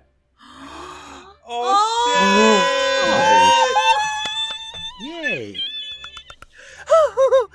We're sitting over here like, I wonder if he's gonna get stung. Like, I hope he has a good fortitude. Yeah, right? I'm kind Hell of tearing yeah. up a little. Aw. It's just what Skrewy wanted. It's just what I wanted. Thank you, Beardy. I was Oh, I'm maybe I actually a should little make bit feat teary. for this What? guy. Yeah, so basically, Huh. when you fight within Hummel's swarm here, you feel this sort of connection and this sort of power from Mellifera that sort of suffuses you. So you go ahead and give yourself an additional +1 to hit and to damage on top of your normal smite. Awesome. Okay. So that'll be a 6 to hit and a 15 to damage. Single attack, +6 to hit, +15 to damage. Oh boy. And Hummel's swarm does not sting you at all. Aw. Single attack. And that's a 30 with a 24 damage. Okay, so that is going to hit and deal 34 points of damage. Damn, son, Petra hit on a 3. Proud of you. Oh, that makes me so happy. All right. So after that is going to take us to the first of the ankylosaurs. And it is going to swing at the Serpente's mummy from a flanking position. Fuck yeah. And it is going to strike for 11 damage. Fuck yeah. All right. Next one is up. And it's going to strike at the Serpente's mummy in the northeast from a flanking position. And it is going to hit for 6 points of damage. Damn, I wasn't even expecting them to hit, honestly. I was just expecting them to buy us time. That was great. All right, Chisel. Hell you're yeah. up. So Chisel is going to join Petra in attacking the Serpentes. And he's going to gore attack. Cool. That is 31. All right, that's going to hit. And that is going to deal... is just a quick question. Is Chisel smiting this? He can't. He only gets 1 smite. Okay, in that case, that is going to deal 1 point of damage. Yeah. Oh shit. Yeah. Okay. Huh. Alright, so the doctor's up, and the doctor is going to look around and kind of nod as at the situation as it goes. She's kind of thinking, yeah, I think this is the right crew for this. We did it. Alright, so the Serpente's mummy in the northwest is up, and that creature is going to full attack one of these ankylosaurs. That's a lot of dice noises. Wow, that is a lot of hits too. Okay, so it is going to be 16 damage on the first hit, 16 damage on the second hit, 15 damage on the third hit, 18 damage on the fourth hit, 19 damage on the fifth hit, and then the final hit is a perfect critical, 20/20. Oh. Explodes. So that is going to do enough to obliterate the target. I feel like you deserve to do some spice on those dice. Yes. So- Yeah, put some spice on it. So basically, the Serpentes is going to whip out these 4 kopeshes and just start blendering this ankylosaur and just slices its head clean off along with both of its front arms. It drops to the ground as the gears clatter apart and it starts to spew, whatever lifeblood it had into the sand as it very quickly shuts off. Well, that's just dragging her hands down her face like, oh, that's going to cost a lot to salvage. Alright, so that is that one's turn. That's going to take us to the next ankylosaur, which is going to attack the Serpentes in the northeast, which is basically the one that's across the field from Kurla. And it is going to attack, and that is going to hit for 11 points of damage. The nice thing about these ankylosaurs is they have a very high attack bonus. They just only get 1 attack. So, alright, Kurla, you are up. Kurla will do a 5-foot step to their left, going to hold their hands, palms facing each other, and start pushing them towards each other. But they're going to act as if they're sort of magnetically repelling each other almost, and this ball of blue energy will form between them and get denser and denser and then just expand outwards, covering a 60-foot radius. Yummy. As they cast Blessing of Fervor. Yay. Cool. Okay. In that case, that will hit the entire party. So everyone is hit with a Blessing of Fervor. Which enables all of you to make a choice on each turn between having your speed increased by 30 feet, standing up as a swift action without provoking an attack of opportunity, making an extra attack as part of a full attack, gaining a +2 bonus on attack rolls and a +2 dodge to AC and reflex, or getting to cast a spell of 2nd level or lower with various things. It's all written down there, but that was for the benefit of the podcast. Wonderful. Excellent. Okay, so Blessing of Fervor is cast. You have a move action left if you so choose to use it. No, Kurla is gonna just sort of glare a little bit at the doctor. And I'm not sure what you're expecting the doctor to do. She's very much a non-combatant. Well, no, And she hired us. No, Kurla wasn't expecting them to do anything. They're just sort of like, ugh, academics. Save me from fucking academics. What the hell is that supposed to mean? I only do religious studies, so. Alright, so Vera's up. Yep, Vera is up. Alright, so I'm going to take the double +2s from the Fervor. Sorry, before we do 8 anything else. damage. Yes. What does that mean? I take 8 damage from the acid. From the acid. Okay. Just making sure I had that written down correctly. Okay, cool. Alright, so Vera is going to lunge at the Serpentes that Petravian is in conflict with. She just kind of slides through the sand and is going to let a vital strike straight into this thing's stomach region. Okay. Or attempt to. Excellent. All right. go ahead and make a vital strike attempt here. All right, that's going to be a 24 with the +2, and it's going to be 22 damage. All right. Sadly, a 24 does not hit. Do I get any bonuses from being in the Hummel Swarm? Bonus was for just for Petravian. Okay. Sorry. All right, that's my turn. It's because Hummel and Petravian like each other. Gotcha. It's the power of love. Yeah. All right. It's the bone zone. Wait, no, that's something else. Nope, that's a different thing. All right. So that. All right. Ankylosaurus is up. It is going to attack our Serpentes up at the across the field here on the inside, and that is going to strike for 5 points of damage. Oh. Trying. I mean, they're working their way through them. No. All right, Does Hummel. their stun effect not? Can these guys not be stunned by them? No, they're immune to Okay. stun. I thought something like that. Alrighty, Hummel's up. Gonna continue stinging this thing. It's gonna be 11 damage. Cool. That is going to get through and hit for 1. Right. Get distraction at all? Yes. So let's see. How's the distraction mechanics work I here? believe it's DC 20. Nauseate. Oh, okay. They're actually immune to that. They're undead. Okay. They can't get sick to their stomach. So that is going to take us to the next Ankylosaur, and the last one in the initiative order. It's going to go ahead and attack at the Serpentis Mummy here, opposite side from Kurla, and that is going to hit for 9 points of damage. Hefty roll on that one. All right, that pushes us over to round 3. Beginning of round 3. All right, the mummy that is by Petra and Vera and inside the Hummel swarm is going to full attack Petra with these 4 Kopeshes. All right, that is going to be. Let's see here. Okay, Petra, your AC is 25. 25. Okay, so that is a hit, a crit, a miss, a hit, and a hit. Oof, that's rough. Alright, so let's roll some damages here. That is going to be 19 damage on the first hit. Mm-hmm. Second shot is a critical, and I'll pull a card for that one. That is going to be... That's non-applicable. Let's see. Yikes. Okay. It is a gut slash. You take a d4 bleed damage, and you lose the ability to swallow whole if you have the swallow whole attack. So basically there's... Oddly specific. Yeah, so basically a hole is opened to your stomach. Woof. Yeah. So that's Nasty. not good. That's damage-wise, that is going to be 31 points of damage Mm-hmm. with a bleed effect on you. So let me see if I can add that on as a buff. Bleed. There we go. Okay. Okay. And then beyond that, we've got the next shot misses, the next shot misses, the next shot hits for 20, and the last shot hits for 19. Okay. Petravian, you have 47 hit points left. Oh, thank goodness. That was rough. Alright. Next Serpente's mummy is up. It's going to full attack at one of its ankylosaurs near it. It is going to chop through it at a rate of 18 damage rather. 15 damage, 14 damage, 11 damage, 17 damage, and 15 damage. Which is not enough to kill the ankylosaur. Well, dang. Nice. Look at that. Hey. They're sturdy boys.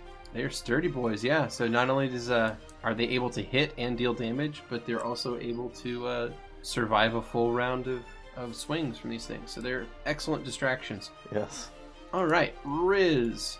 Alright, for one thing, I'm going to take that +2 bonus attack roll and the +2 dodge. And they're going to run past the first defeated pillar and go a little close to the middle box. And they're going to take their runic guide and push their force damage to one of the Serpentes that's getting attacked by the Ankylosaurus, the one that's directly straight in front of them. Mm-hmm. And I'll use precise shot with that.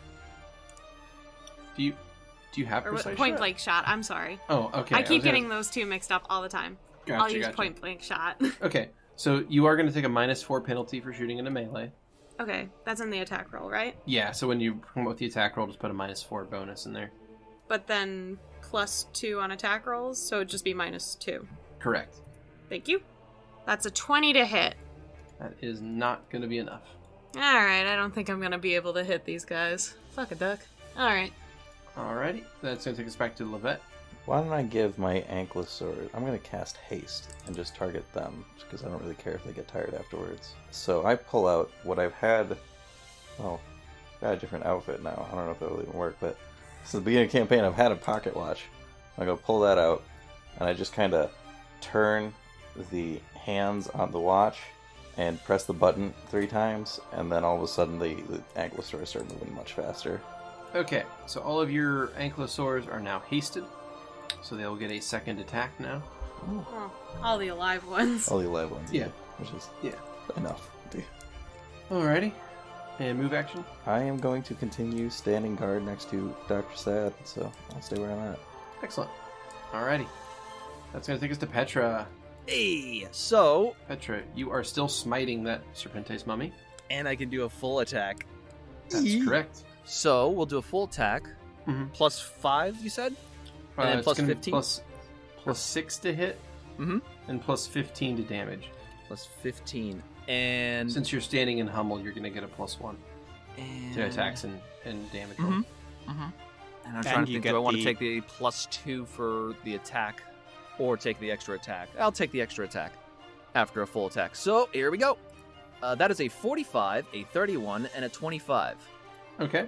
And then you also have one more to roll as well. You got it. And single attack. And another 45. Okay. So you have just done a frightening amount of damage to this thing. So that is 29 damage, 26 damage, and 28 damage. Basically, that is going to do 25 there, 26, and 28. So you have reduced the Serpente's mummy to negative 26 hit points and killed it. Yes! Awesome. Would you like to put some Nice. spice on those dice? Yeah! Yes! So feeling the presence of Hummel as the swarm flies and crawls all over Petra, he connects 1, 2, whiffs that third one, and then on the final hit, slams straight down onto the top of the Serpente's head, rendering it inside its chest cavity. Wonderful. All right. It breaks down into dust and is destroyed. Okay. You also notice that the gold nimbus on the central platform glows brighter. That takes us to the next Ankylosaurus, and it is now hasted, so it's going to make 2 attacks now. So those are both going to hit and deal 11 points of damage in total. Cool. Next Ankylosaur, full attacks.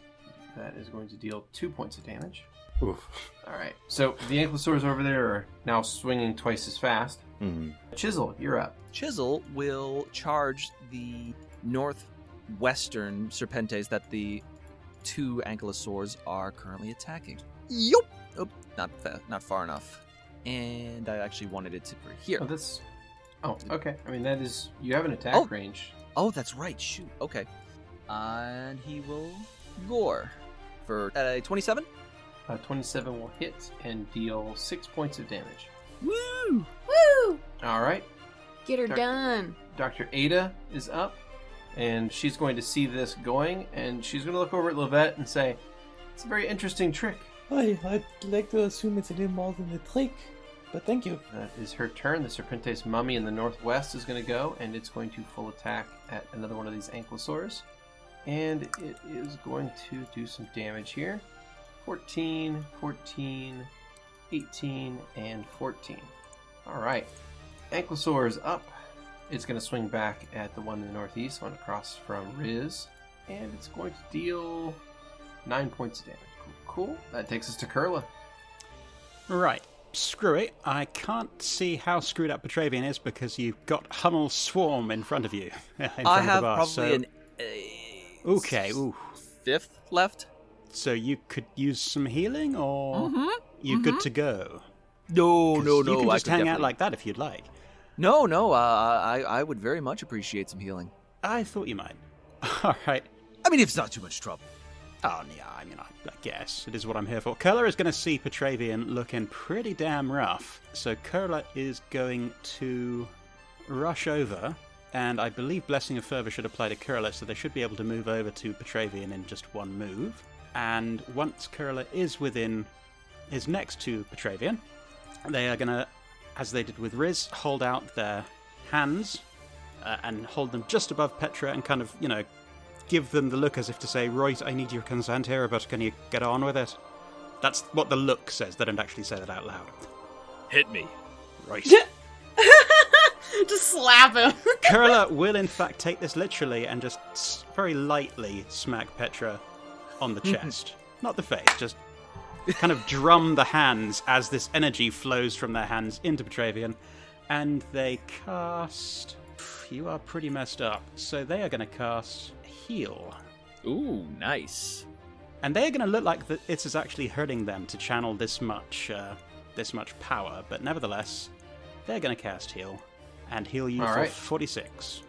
Or, no, I beg your pardon. No, I misread 140. That. They're going to cast Heal, and they will heal you for 140, which may have been overkill. Oh, yeah! All right, Petra, you are healed to maximum. That's got you looking a little bit better there. You got to look good for your friend there, and Kurla's going to sort of wink towards Hummel. The giant swarm that is Hummel winks back at you. Petra will adjust his armor and, give that neck crack and hold out for a fist bump. Kurla will give the fist bump. Right, get busy then. Righto. I'm sorry. All right, Vera, you're up. Alrighty. Let's have a little look-sees here. How do I take off the acid again? Is it a full round? It is a full round to remove the acid, or otherwise you'll take 7 or 8 damage. Okay. You still have 87 hit points, though, so... True. I think Vera's going to walk up about 20 feet, going towards the Serpentes that Chisel's fighting, and is going to take out the long spear that's on her apiary. Mm-hmm. And can I huck it at this guy? Hell yeah, you can. Nice. Alrighty. Yes, it is. And I'm going to continue taking the +2. Alright, single attack. The 26. That has to hit. So I have a question for you. Oh, shit! Would you like to put some spice on this dice? Yeah! So, Vera runs past Petra and goes into that Olympic throwing stance and just lets loose. It goes straight through the antler, just hitting this Serpentes in the neck and just having it fall to the ground. Beautiful. Hell yeah! Hell yeah. Split the Nicely done. uprights. Chisel will swivel his head around, go and snort at you. Snort at them, and I pointed the last remaining Serpentes. All right, Hummel's up. Alright, Hummel. Let's see, can Hummel make it? Hummel's going to try to make it to the... Actually, I can't make it without damaging the Ankylosaurus. Oh, do robots get affected by Hummel? Yes. Oh, Yeah, that they're sucks. technically summons, so... Oh, gotcha. I didn't know if that spice rework Nah. changed stuff. Yeah, so in that case, Hummel's going to just go kind of near Riz by the Ankylosaurus, Okay. and is going to just wait a turn in order to try to encompass this thing. So, one of the Ankylosaurus swings and hits for 4 points of damage against the final Serpentes mummy. There are, at this point, still 5 Ankylosaurs up, and they're all pretty much identical. And they're all fast. So this specific one was the one to the northwest of the Serpentes mummy. Their necrotic flesh it seems mostly impervious to damage. So even though these enormous swings of its club-like tail come down on it and batter it with force that you would imagine would break stone, but on these things it just leaves little scratches and bruises here and there. So Honestly, that's a very funny, just bam, bam, bam, bam, bam, bam, bam, bam. yeah, and The that's ground kind of around it looks like shit instead, though. Oh yeah, I mean they're leaving potholes and pock marks all over the terrain here. With their Terrible for enormous, driving. Yeah, where they're with these enormous hammer blows from their tails, but they just don't hit these Serpentes mummies very hard. They seem kind of noodly. That's kind of cute. They're kind of noodly. They're kind of noodly. I kind of imagine Syad is seeing all the damage happening to the ground, and they're sort of freaking I out. was It's like, conveniently oh, God! ignoring that. I was like, I mean, don't want to be the one to mention that. She's actually more interested in examining the Serpentes corpses after the fight. That's fair. All right, so the last Serpentes mummy is going to swing at these Ankylosaurs, and that is going to be a hit, a hit, hit, a hit, a hit, and a hit. Okay, so we're just going to go through this until they die. So the first one drops here. Okay, so this storm of Kopesh attacks sweeps through, and the very first one is going to slice something vital in this first ankylosaur here, and it is going to just drop. The rest of its attacks go toward the next target in sequence. So that is 19 damage, 15 damage, 16 damage, 20 damage, and 22 damage. It still stands after that blaze of attacks, though, with 3 hit points left. Damn. Perfect. All right, Riz, you're up. Alright. Let's see. I'm still 30 feet away, so I'm actually gonna take that full attack thing, but I think I'm still gonna add the +2 because I don't think I have as much chance to hit as others. Yeah. So I'll do a full attack with the +2s Okay. from Kurla's aid.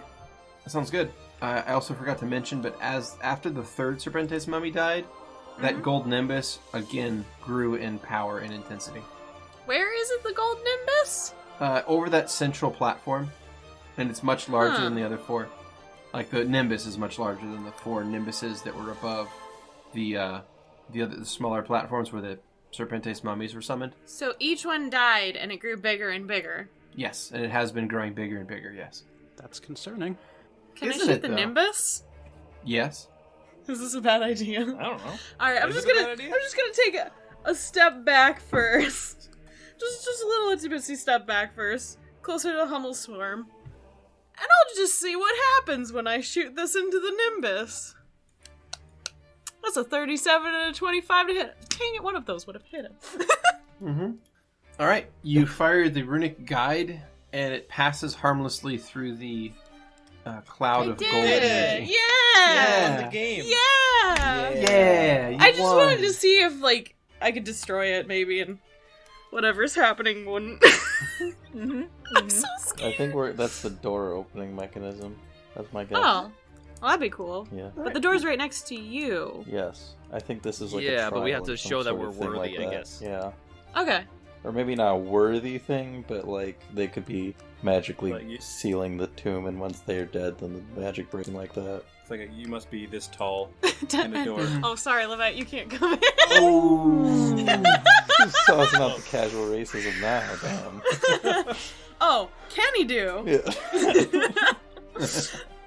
Not my character, though. And Vera will do it all the time. You piece of shit. Non-stop. All right. I'm not racist, but only towards everyone else. Thanks, Vera. You're really aiding the conversation. I don't really want to burn a spell slot for a fight that seems pretty well, so I think I'm just gonna shoot him. Yeah. Do it. Do it. Post out le petit mot. Correct one. Well, I just use. And oh right, I have full attacks now. I forgot that's a thing that I can do. Oh yeah, that will make it. Okay. Then that will be a full attack. Oh, that was a double crit! 20. Oh, ho, ho. Whoa! Buddy! Shit. Hey! All right, so the little death strikes, and I have a question for Lovette. Oh dang. Would you like to put some spice on your dice? Hell yeah! Outstanding. So, totally not trying to impress Dr. Syed or anything. It's going to, like, kind of size up a stance and look down the scope of her crossbow and, like, try to get a shot right in this thing's eye. Hell yeah. Beautiful. All right. So you said you're taking a shot at its eye. Yeah. Okay.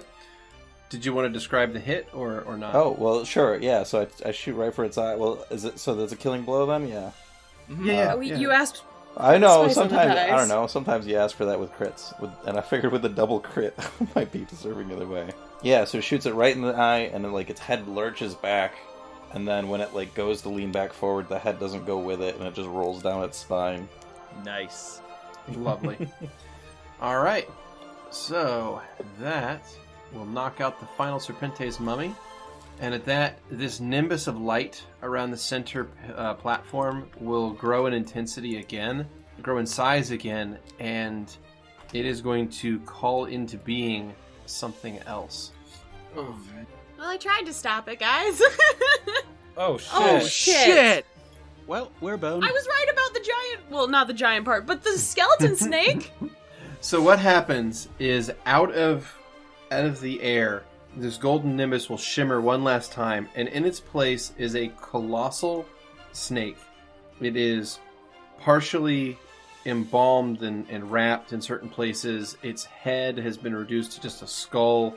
Its eyes are just these spheres of whiteness.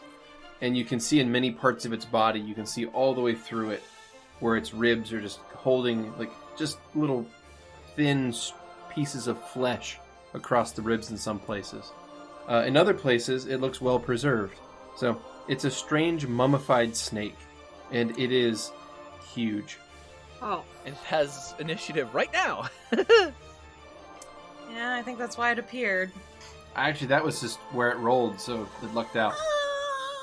Okay. Cool. Okay, so this enormous, colossal, mummified snake has just come into being on this platform. And it is immediately going to whip around and attack. Well, let me roll randomly to see who it goes after. Because it has targets aplenty. Yeah, it's big. It's big. Petra. Oh, fuck me! I mean, You're like, other than Chisel, the tankiest, so... Yeah, but I had a Yeah, thing right? I wanted to try. Damn it. Good You're job. doing a buddy. lot. If you don't survive this, then we're fucked. So Yeah. I better. Yeah, but better I have a survive it, suspicion fucker. of what it's about to do, so... Okay, so it has a couple of things that it can do. Okay, cool. So what it's going to do is it lunges forward and it's going to bite Petravian and lift him up off the ground. Let me go ahead and roll a combat maneuver to make sure that works. Oh yeah, that's going to work. So it lunges, it strikes forward, and it's going to bite down onto Petravian and just lift him up off the ground cleanly. The bite itself is going to hit Petravian and deal 29 points of damage. Mm-hmm.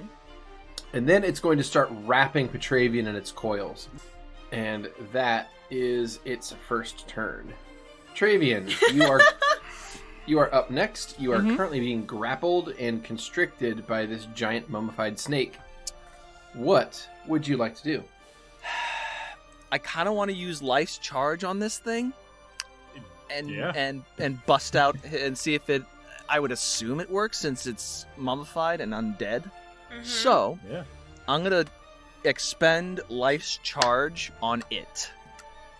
Okay, I'm going to need you to make a grapple check to do that. That's a grapple check. Combat maneuver. Oh, CMB? okay. That's a I don't CMB, know these correct? fancy other terms. Yeah, it's a CMB.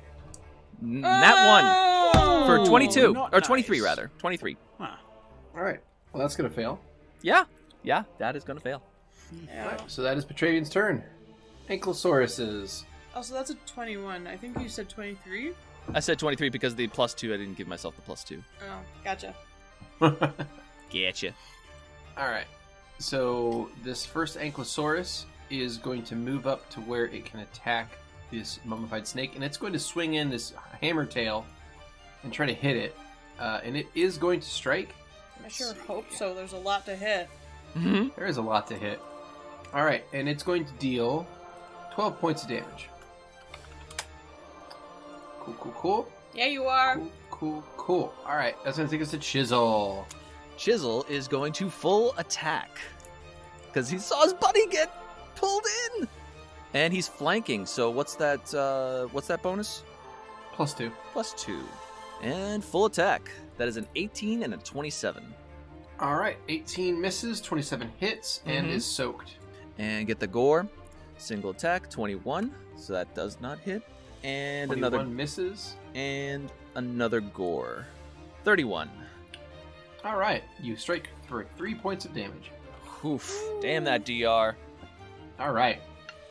So Chisel attempts to attack with the hooves and the antlers, manages to get a little bit of hit in, and Not sort of much. tears away some of the skin and scales between some of the ribs, but basically does essentially nothing real to this creature. All right, does some superficial damage, and that's going to take us over to Dr. Ada. And the doctor's going to look at this thing like saucer eyes right now, just like gasping about this. Like, this is some crazy shit, right? They must have just made her day like a fucking hurricane. Yeah. So she's having a reaction to this. All right, Ankylosaur. So the one that is flanking with Chisel is up. It is going to full attack, and that is going to miss, and that is also going to miss. Okay, Kurla. Question, So Beardy. Yes, Does this giant snake creature have a skeleton? it does. Okay. Well, Kurla is gonna look like this one really hurts them more than it might hurt the snake. But they are gonna waggle their fingers in front of them, and red, really dark, disgusting red energy will start emanating from their hands and twisting around them in a vortex that just shoots out at this snake with this sickening sound of bones shattering as they cast Bone Shatter. Lovely. Ooh. Fun spell, Bone Shatter. All right. So the target's bones or exoskeleton is splintered, dealing damage. Blah, blah, blah, blah, blah. It also exhausts it for a minute. No, it is going to be immune to the exhaustion effect, but other than that, it is a significant amount of damage. So let's see. That is a DC 20 Fortitude save that it has actually failed. Woo! I did not expect that. Yeah! Okay. Nice. All right. Well, in that case, roll 14d6. Wow. Thank you. There we go. I'll take it. Beautiful. All right. You. Woo! All right, so you fire the spell, and you hear, like when you were casting it, you heard like bones cracking from like sounds in the air. But when it strikes this creature, you see a bunch of its ribs crumple and fold in on themselves, giving it like a weird lumpy appearance in some places now. It's lumpy. It doesn't have any reaction to this though. Like it doesn't squeal out in pain. You're pretty sure it doesn't feel pain. But it definitely has taken a lot of structural damage from that attack. Well, you All know, right. Good enough. good enough. Vera, you're up. All right, Vera sees Petra get caught up in this thing, so she's going to jump forward and try slashing at where he is. I'm just going to start laying into him with a full attack. Him being the snake, not Petra. But you thought about it for a second, You thought- didn't half you? a For a second. Half I was a like, second. right, it's my brother, it's okay. All right. But maybe. And it is going to be the +2/+2 from Fervor. Okay. Attack. And then I also get a sting, right? Yes. Yeah, you're in boon form, so you get a sting. Cool, cool. Question, were you counting flanking bonuses? Am I flanking? You are flanking. So, No. in that case, that is going to be a hit, and a hit. Yeah, so it's going to be 28, a 24, and a 25. Alrighty. So, that is going to strike for acid damage on there, too. Nice. Okay. So, it is going to take 17 points of damage, all total, from that barrage of slashes. Okay. And that'll be my turn. Alrighty. Nice job, Vera. Very nice. Ankle sore, swing, and that's a double miss. Alright, so a couple of hammer blows hit the ground around this thing, but just don't manage to hit it. Yeah, we can't all be winners, Anklos. Alright, Hummel. Alright. Hummel's going to go right on top of Petravian. You got it. Petravian, you feel strangely energized. And I'd like to also imbue some stings onto this motherfucker. You got it. Once again, snake. Not Petravian, we That's swear. 10. Alright. Cool. Okay, that's going to take us on to the Ankylosaur at the end of the turn order here. And it is going to full attack against this giant snake. And it actually rolls like a fucking champion. Okay, so this Ankylosaur is going to do a double attack here. So it swings its tail across one way, and then it swings it back across, and it strikes both times. Nice. So this heavy bone club tail strikes and is going to, all told, do 14 points of damage. Woo! Nice. All right, Riz. Alright. What I'm gonna do is I'm gonna cast Ball Lightning, so I'm just gonna hit that first since I'm there right away. You got it? And then I'm gonna be adding Spice. Okay. So I'm gonna add 2 Aethas to put the DC up to 23. Mm-hmm. And 2 Vaz I believe, to add an extra ball. So Yep. that way I have 5. Okay. Right. And that's So that- 3 in total. I'm running out of these fast lately. Alright. So, 5 balls of electricity on the snake without hitting my dear, dear friends. Okay. I don't exactly know the makeup of this square, so I'm hoping not all of them. They'll fit in there enough. Yeah. There we go. 175, by the way. That's the number. That's the pixel count on this one that I needed.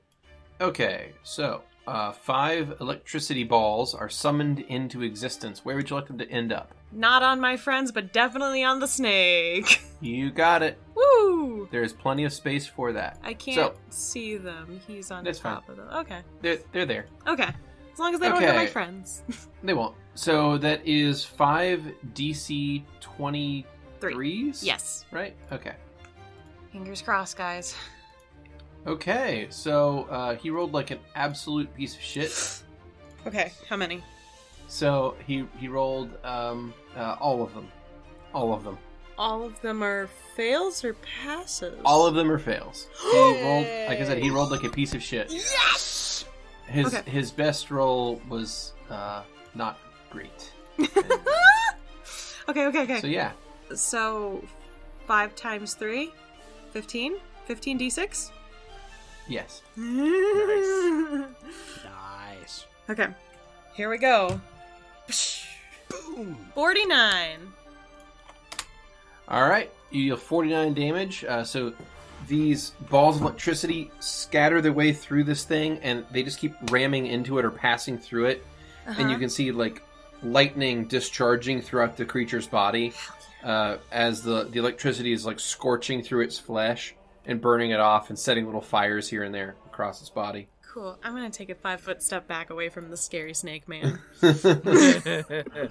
Just get the fuck out of there. All right, Lovette, you're up. So, quick question. If I were to start casting the Summon Eidolon spell to Archie again, he can't be out at the same time as the Ankylosauruses. Would they unsummon when I started to cast it? When he came out, or would I have to manually? They would unsummon. I would say they would unsummon the moment Archie came into being. Okay, then I'm going to start casting Summon Eidolon and All right. see if I need Archie him will back. appear on your turn next round. And that'll be my turn. I made Nice. the full Cool, round, cool. so that's it. All right, that takes us back to the giant mummified snake. Smelling a little crispy. A little crispy now, yeah. Mhm. First thing he's going to do is he gets a constrict damage versus Petravian. Yep. So, Petra, you are struck for 31 points of damage from the Okay. constriction. Okay. And the next thing he's going to do is he is going to make a bite attack against Vera. Alrighty. Okay. And he rolls like absolute shit again. Nice. Yeah! Roll like You rolled a- shit, motherfucker! He rolled a 3, guys. Yeah! Damn. Yeah! Fuck you, snake! Fuck you, Snake! Okay, So does it just So- like miss? Like it goes like around or? yeah, so what he'd do is he's currently constricting Petravian right now, like this giant snake is. It turns to you, to Vera, and it goes to strike at you, but all of the rib damage that it suffered from the Bone Shatter spell, and also the electrical balls that have gone through it and ripped it apart, have kind of basically have caused its balance to be a bit off. So instead of striking you, it's going to bite the ground like right near you and take some sand with it, and then like return to its normal attack stance. So it just really quickly like comes in and just goes chomp like right next to you, and then is back up in the air. I can So- just imagine with that lunge, like the ribs shifting and like. yeah, yeah, This more and smells more, gross. yeah, more and more ribs are snapping as it's moving. Nice. All right, so that is its turn, and that's going to take us to Petra. Petra's gonna once again try a combat maneuver. And since I Good can't. luck. I know. Since I can't add that +2, just call it out. Let's see what happens. That is a 26. Nope.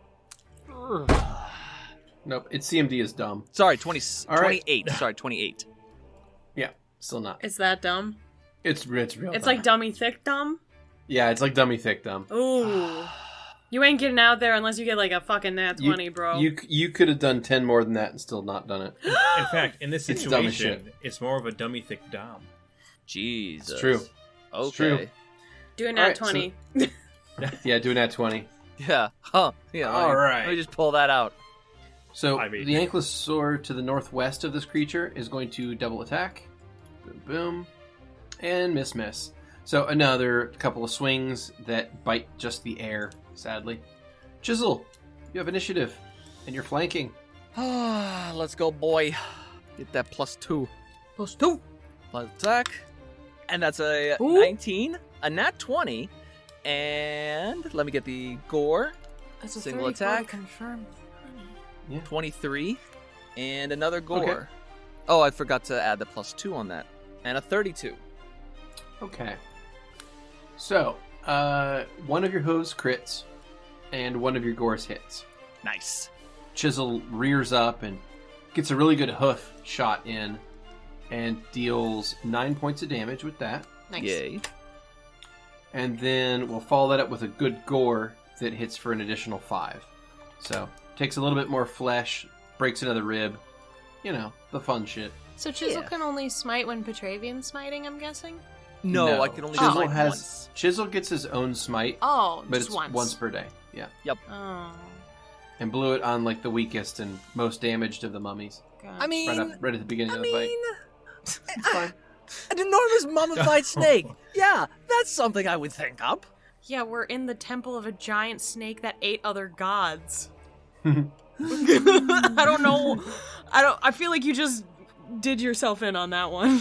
Oh, duh. All right, so Dr. Syad is going to do nothing but continue staring at this thing in disbelief.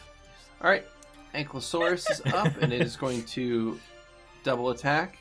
This one has flank, and one of its attacks is going to hit, so it comes in with a hammer blow, and it's going to deal 8 points of damage.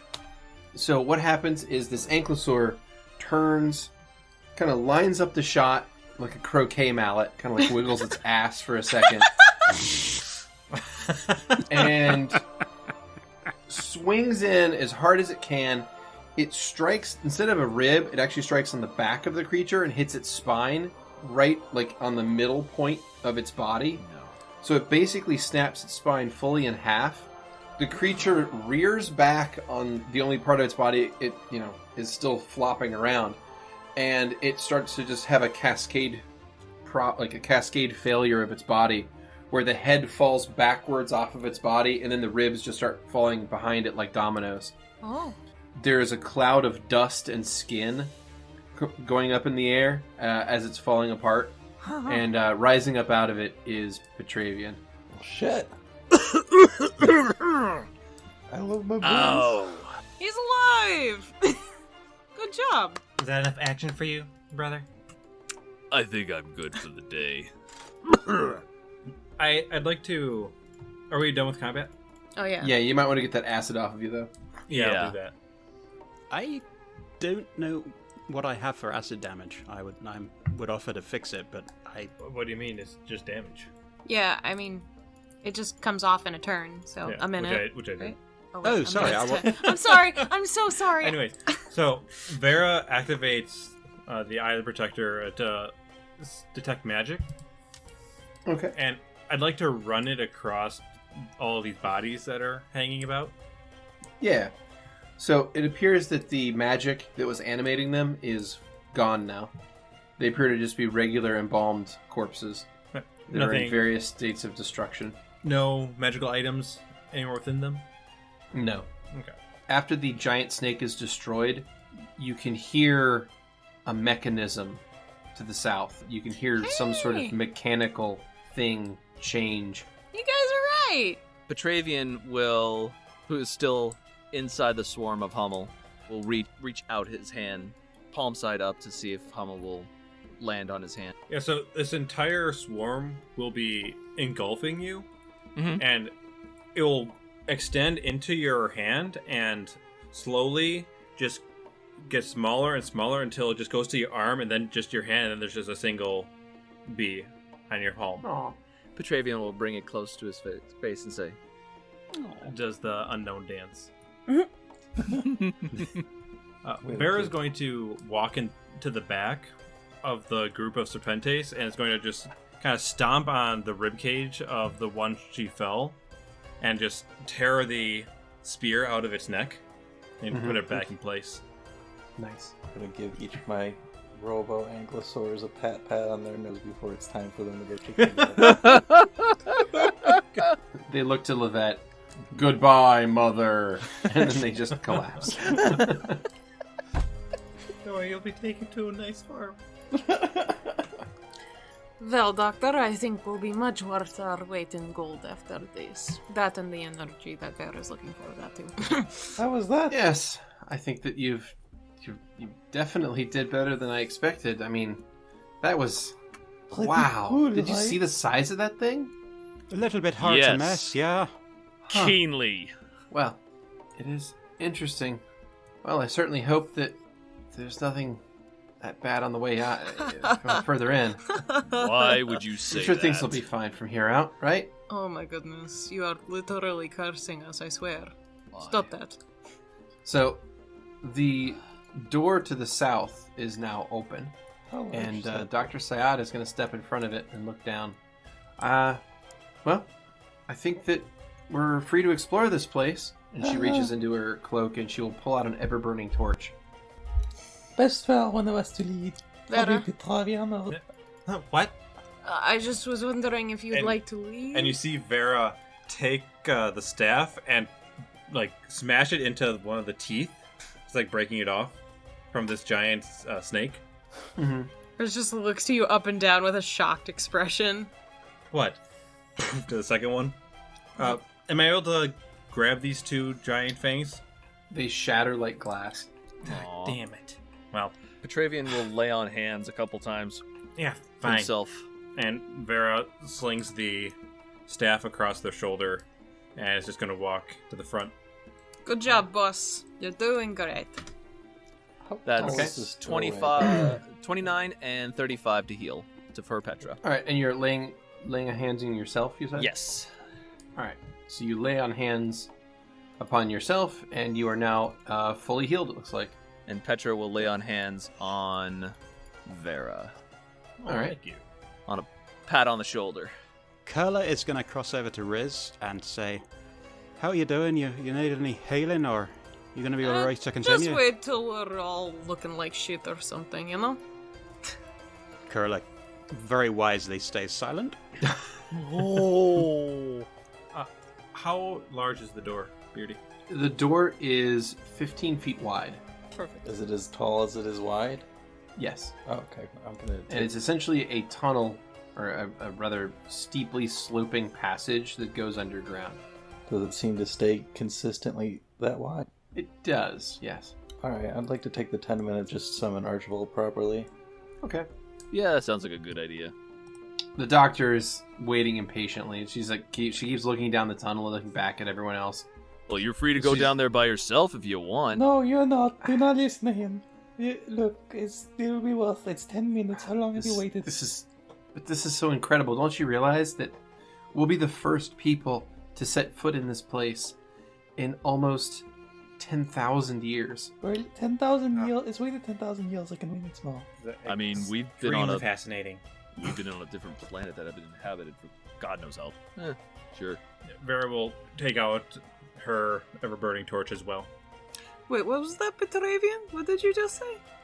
Well, we actually had to pass through the something about metaphysical needle, the theoretical. We were on a different planet for a little bit to get a ring. Yeah, Huh. that happened. It was a weird way of explaining it happened. Wasn't Marcus? No, No. that was Petravian. Was it Marcus Petravian? was already Oh, that's fucking right. dead. Yeah, He was didn't have the, dead. picture. I've never been to a planet like that. What did it look like? Dead. Everything was dead. Pretty creepy. Not dead. Everything was. Like, take it back. It wasn't No, dead. It was desolate. definitely dead. No, there were no corpses. Everything was gone. No, the It was world desolate. was dead is what Lovette means, yes? Oh, Yes. yes. The whole. Well, I mean, they can die without corpses. True. Riz just looks horrified by this notion. Yes. But yeah. Use disintegrate. Yeah, but I travel planets. Oh, the fact that the planet's The dead. planet's dead. I don't care about planet people. is dead. I thought you were talking about the no corpses being dead. No, the fact that the planet's dead freaks Riz out. Beardy, was it true that the planet had no color, kind of like in the Deadlands, right? No. Oh, I thought it was no color in the Deadlands, like in the Deadlands. Okay. If I recall, it was either... I believe it was blue in the description by Beardy. Right. Mm-hmm. Right.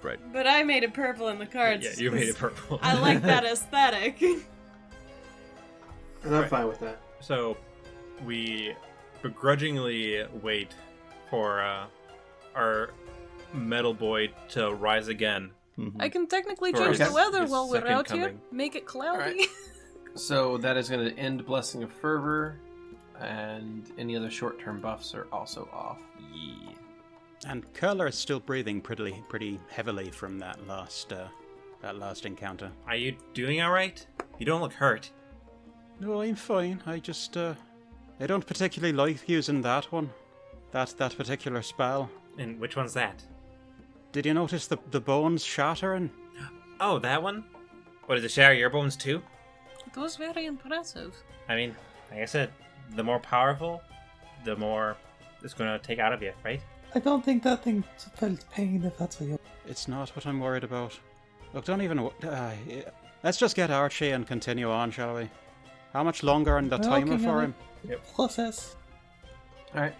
So a few more screw turns, a few more turns of a wrench, and as soon as all of the last bolts and things are fitted and actively in place, Archie is returned. So when you use the 10-minute full summon, how many HP does he come back with? I believe he comes back with half when I don't think that him coming back was with the spell. I think feature. Let me check. I was looking for it while you're at. I didn't get to it yet. Oh, maybe it's 1 minute, not 10 minutes. Oh, okay. I think we've been saying 10 minutes for a very long time, but here it says takes one. Is it because it would take 10 turns? Perhaps, maybe that's what my brain was doing. When it's summoned this way, the hit points are unchanged. The last time was an exception. Each day it returns with half its normal hit. Okay, so it cast. Alright. So you heal him for 8 HP? Yeah, he starts with half of his, and then I heal him for 8 more. Alright. So that he comes back with half, which is 61, and you healed him for 8, so he's looking pretty nice now. Wonderful. Well, are we ready? We got something to find here. Bloody. I think one of us should take point. No Yes. offense, Doctor. Vera at point is going to continue into the And let's into go. the door. Alright, so go ahead and move south, Vera. Alrighty. And seriously, Doctor, you could at least clear it with one of us before you touch anything in there. First things first, I'd like to make a perception check in here. Yeah. Okay. So let me explain what you see. You walk into this ancient stone room, and the area is flanked by 2 channels cut into the floor, each carrying what appears to be blood. It slowly churns and moves northward into slots in the far wall. There are symbols and iconography of snakes on basically every surface in here, and it is deathly quiet. It's also oddly warm in this place. There is a door to the west and a door to the east. This fucking statue is What statue? We walked into the back of the head of the snake statue. Oh, I see. You're saying the whole thing. The whole thing's alive. I'm telling you. Gotcha. Alright. I like to make a perception check, just check for traps and stuff. Alright. Go ahead. Alright, that's going to be a 23. Not very great. Alright. You look around and you don't see any traps or anything in the room that looks like it could otherwise be dangerous. I'd personally like to listen into the door on the left, just hear if anything's on the other side, per se. Absolutely. Go for it. Ba-da-da-ba-ba, 31. It is quiet as a tomb. Vera, do you want me to go take point on that? I mean, I can take it. So, Okay. let's walk up. Open up the door. All right, you open up the door and you see a passage that is 5 feet wide and... Oh, hold on, sorry. 5 feet wide and 40 feet long.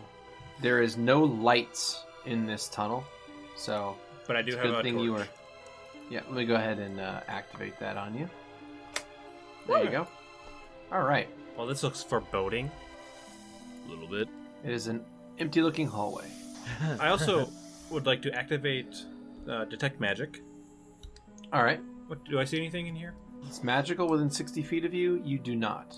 Okay. Just your ever-burning torch, probably. Yeah. Well, not on me. Otherwise, everything's fucking magical. You're so sparkly. Oh, Alright. look at you. Well, I guess we'll go forward. Look down. I take a step through. Mm-hmm. Where does this Yep. deal with us?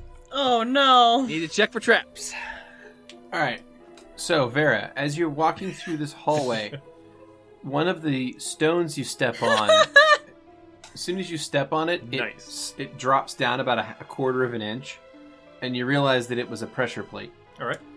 What's going to happen is a series of darts are going to fly out from the wall. I need you to make a reflex save, please. Will do. Same with Petra, actually. Oh, Cracker Jacks. So, That as it is was- a 22. Nice. Vera has 23. to. Nice. Okay, both fail. Oh, Ouch. okay. Okay. We're gonna get real hurt in this place, aren't we? And I rolled a 15. Yeah, I know. Yeah, right? It's not even fair anymore. Like, keep in mind. Oh, I'm that sorry. I My am immune to apologies. Poison. My apologies. So here's... Okay, well, in that case, here's what happens. One, I read the wrong DC. I was going off the perception DC, not the reflex DC. So, Vera, you step on that stone. It drops a quarter inch. A wave of darts fly out, and you jumps to the side with just enough time to get past, or for them to wish past you. And by the time they get to Petra also gets past, like, dodges out of the way of them. And they have not quite enough oomph to get to Riz. That would have been They just, fucking like, hilarious. Drop in front of them. Yeah, they just end up, like, dropping to the ground in front of them. I disabled the trap. They seem Yeah. extremely ancient, these darts do. You sure They're did. made of whittled bone. Ew. You're welcome. Okay, so Doctor, could you stay here with Achiva until we clear the way ahead? Certainly, just please be careful with any murals or mosaics or any texts you might find, okay? Of We'll be course, as careful of as we course. can. We will keep an eye. What was What was that? that voice? He was making a reference to the Last Crusade. Oh. Thank you. Okay. Anyways, so how tall is this hallway? It is 7 feet tall. 7 feet tall? Yeah. Alright. In that case, can I fly up and levitate off of the ground? Yeah. Okay, I'm going to do that. So Okay. I'm going to keep an eye out to see if there's any more traps. You got it. You got it. Oh, you got it. You got it. All right. Dude, I go ahead got with the perception. That's a 36. Nice. Sweet. Okay. So as you go down this hallway, it makes a right turn and continues on in darkness. But what you notice is at the end of the next bend there, when it turns to the right again, there's another pressure plate that you can mark for the party. And I will. So this right in front of, right to the right of me? Yeah. Okay. It's the space you're standing in right now, yeah. Okay. Alright, watch over here. And can I look at the wall? Is there like are there darts, like openings at all that I can see? Yeah, there's little tiny holes that are smaller than like your pinky. They're little tiny little holes. They're enough to hold essentially these little shards of bone, these long, slender bone fragments that are coated in some kind of oily poison. Alright. So I'll continue down the hallway. And would you like me to make another perception check as I see blood on the Yeah. floor? So ahead of you, you see a trench. It's only about 2 feet wide. And again, there's this kind of slow churning blood slowly moving down through it. What a fun hallway. So you can step over it or just fly over it with no problem. Yeah. There is a door directly beyond it. Alright, I put my head over to it and I'd like to listen at the door. Perception, please. That's a 22. You can hear liquid. Doesn't sound like anything dangerous. Okay. So I'm going to open up the door. All right. Boom! Oh, thank goodness. Ahead of you is a pool of blood. It appears that this is some sort of anointing chamber of some kind, where someone would go and purify themselves in this liquid. Hey, Vera, don't throw anything in it this time, okay? Thanks. What the fuck does that mean? Or is it just mumbling in the back? Yeah, so I have my eye active still. And do I see any... The blood itself is magical. Blood itself is magical. Ooh. That's cool. Yeah. Ooh. Yeah. I'd like to check as well. Okay. It's like enchantment auras are on it. Like there's lots of minor magic in it. It's fortified in a lot of ways. Careful of the blood. It's not normal. Should we Is throw this a what rock you in it? want? Listen, I won't stop you. Okay. Riz takes a small seed and pops it in just to see what happens. There's no response. Well, that was it. Wasted the seed. Gosh darn it. Can we... right. How shallow is this? Do you want to step in it? No, I just don't know how we're gonna get to the door. Do you want to put Runic Guide in there? No! You want to put flame seer in it? Okay, hold on a second. Let me put Look. That was a gift from a god. Even if it was an elder being primal god, like, it's still a gift from a god, and I'm not... You know? So I hover over this blood and I go to the door that's beyond it, and I once again put my head to it, and I like to see if I can hear anything. You got it. That's a 33. Nice. Nice. Good roll. And you hear nothing on the other side. It is quiet as a tomb. Actually worried about crossing this blood, Riz. I can burn a spell to give us safe passage. I mean, I was just asking how deep it was, if it was just an easy jump to the door or not. Right. Yeah, that's what I was gonna do. Little doodle hop. Well, I mean, I'm not sure if I understand your question. The depth of the pool wouldn't make the jump any harder. How wide do you mean the gap is? Is that what you're asking? Well, I was just wondering the depth in general, because I was like, if I'm just like the bottom of my feet are gonna get touched, like whatever, it's just my boots. Mm-hmm. I mean, you can step over that gap easily. I enough. can? Like, Okay. Yeah, it's only 2 feet wide. Okay. That's all I wanted to check, because it Yeah, just you're fine. looks oddly slim. Well, it looks like, and I enter this room. Could you describe this room? Yeah, so Vera, you pop that door open, and what you see looks to be some kind of archive. There are boxes, or coffers rather, of ancient-looking parchments. Some of them are in a state of disrepair or destruction just because of the vast amount of time that's gone. But a great majority of them are still rolled up in little rolls, and they look like they're still intact. Very, very old, though. Well, it looks like there's a bunch of garbage in here, but the bookkeeper will probably enjoy it. You really shouldn't just insult other people's interests, Vera. Look at it. And I show this like withered. Just because it is garbage to you does not mean it is Do you- garbage to other people. Do you touch any of them? I do not touch them. Okay. Does someone want to get her, the doctor? Yeah, I'm gonna message. I have a telepathic link with Archie. I'm just going to, I'm gonna speak on my receiver. Can you let the doctor know we found some scrolls? Warn her about traps. I'm going to fly over and be on top of this trap that has not been activated yet. I wasn't expecting her to just what we found and where. Oh, I thought that you were summoning her. No, I was just letting her know that what we found. I was gonna make sure it's safe first. Okay. I mean, she can do whatever she's so inclined to. All right. I would also like to detect magic on these scrolls. They do not appear to be magical. They're just very, very old. So she's not coming? She's not coming because that wasn't what Lovette was actually doing. Oh, Yeah. Okay. well, I mean, I just told Archie to tell her that they're over here. Whatever he says I mean, is what she. Okay. Okay, I go over here because I don't want her to be like, oh, okay, that means go over.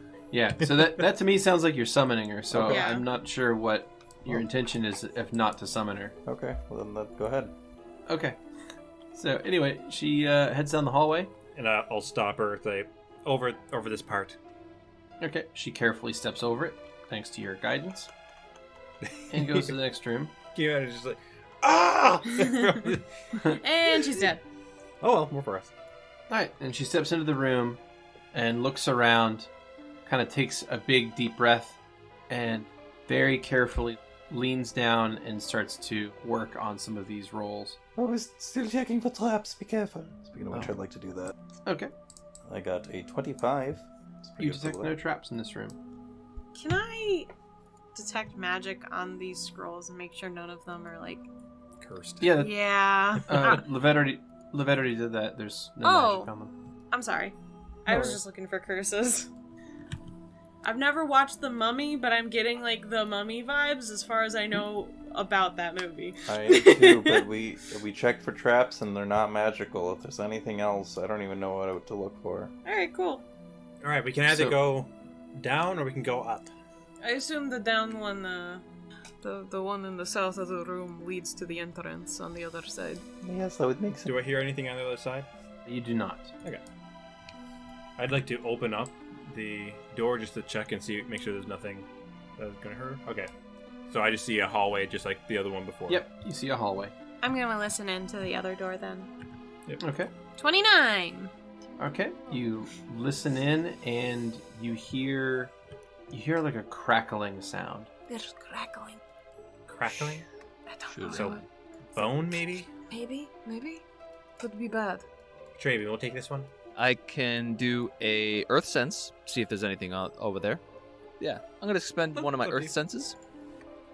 Do I hear anything of note? With Earth Sense, Mm-hmm. Don't It's you a make six- feel? it's a 60-foot range. Yes, you do. You do, in fact. You do indeed. Okay. Oh, So you feel 2 enormous snakes nearby, as well as another serpentes. Petra opens his eyes and sighs rather heavily. So it looks like we're not done with the Serpentes mummies. Oh, you Or thought we were snakes. done. How optimistic are you, Petra? I am the Seriously. eternal optimist. Someone has to be in the party, no? Petra turns around and said, "Okay, I have a plan. I'm going to open this door, hopefully get the drop on them, and cast a spell. What spell? Archon's Trumpet. Yeah, I've never heard of it. That Explain. sounds very weird. Go on.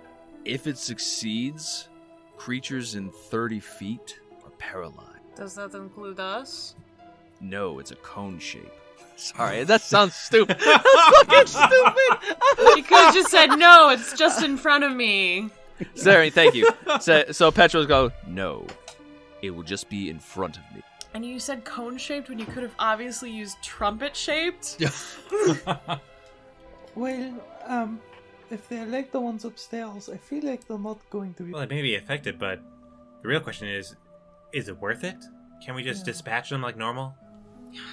Save what we can for if there's a bigger enemy here? Alright, I'll try to reserve more. We are in like a temple of a giant snake statue. We've also been in a giant bee before. This is very fun. Neither have been fun, actually.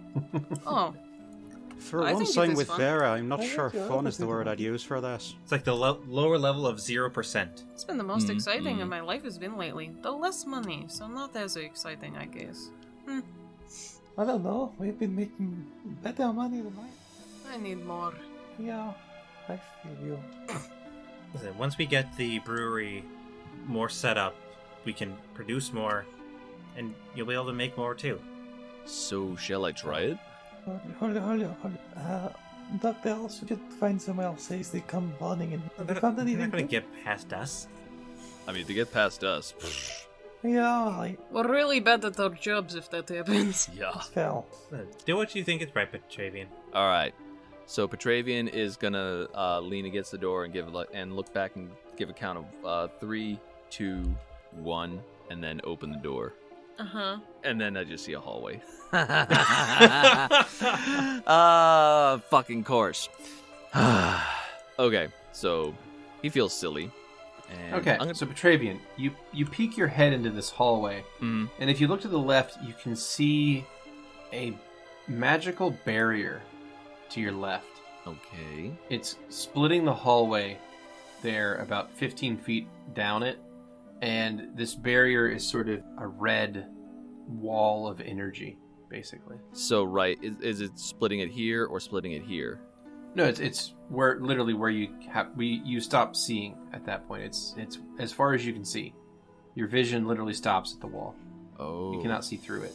So this is It's above my red. pay grade. A red wall of energy. Can I see this with my detect magic at all? Yes, if you look in there and use your detect magic on it, yeah. What kind of magic? Strong conjuration, abjuration, and necromancy. Should we just dispel it? Not that I've actually seen the barrier, so I'm I was gonna gonna shut up. Sorry. I'm gonna take a step in, and also I look at the ground. Is there any traps I can see? You see no traps in the room. Well, it looks like there's some kind of barrier, you guys. Necromantic? Abjuration? Well, we could try to dispel it if that's the case. So you, Liz, I think that's a good plan. Mm-hmm. I'm not sure we'll get anywhere with it, but Yara, I'll certainly take a crack at it if you're not able to. Or we can work together, whatever works for you. And they'll just put out their hands, and they'll put their arms in a position as if they're wrapping into each other, and then they flick their wrists out, and this kind of jolt of a skeletal arm goes through, and they cast Dispel Magic on the barrier. Alright. Caster level check, please. Okie dokie. Ooh, 29! Nice.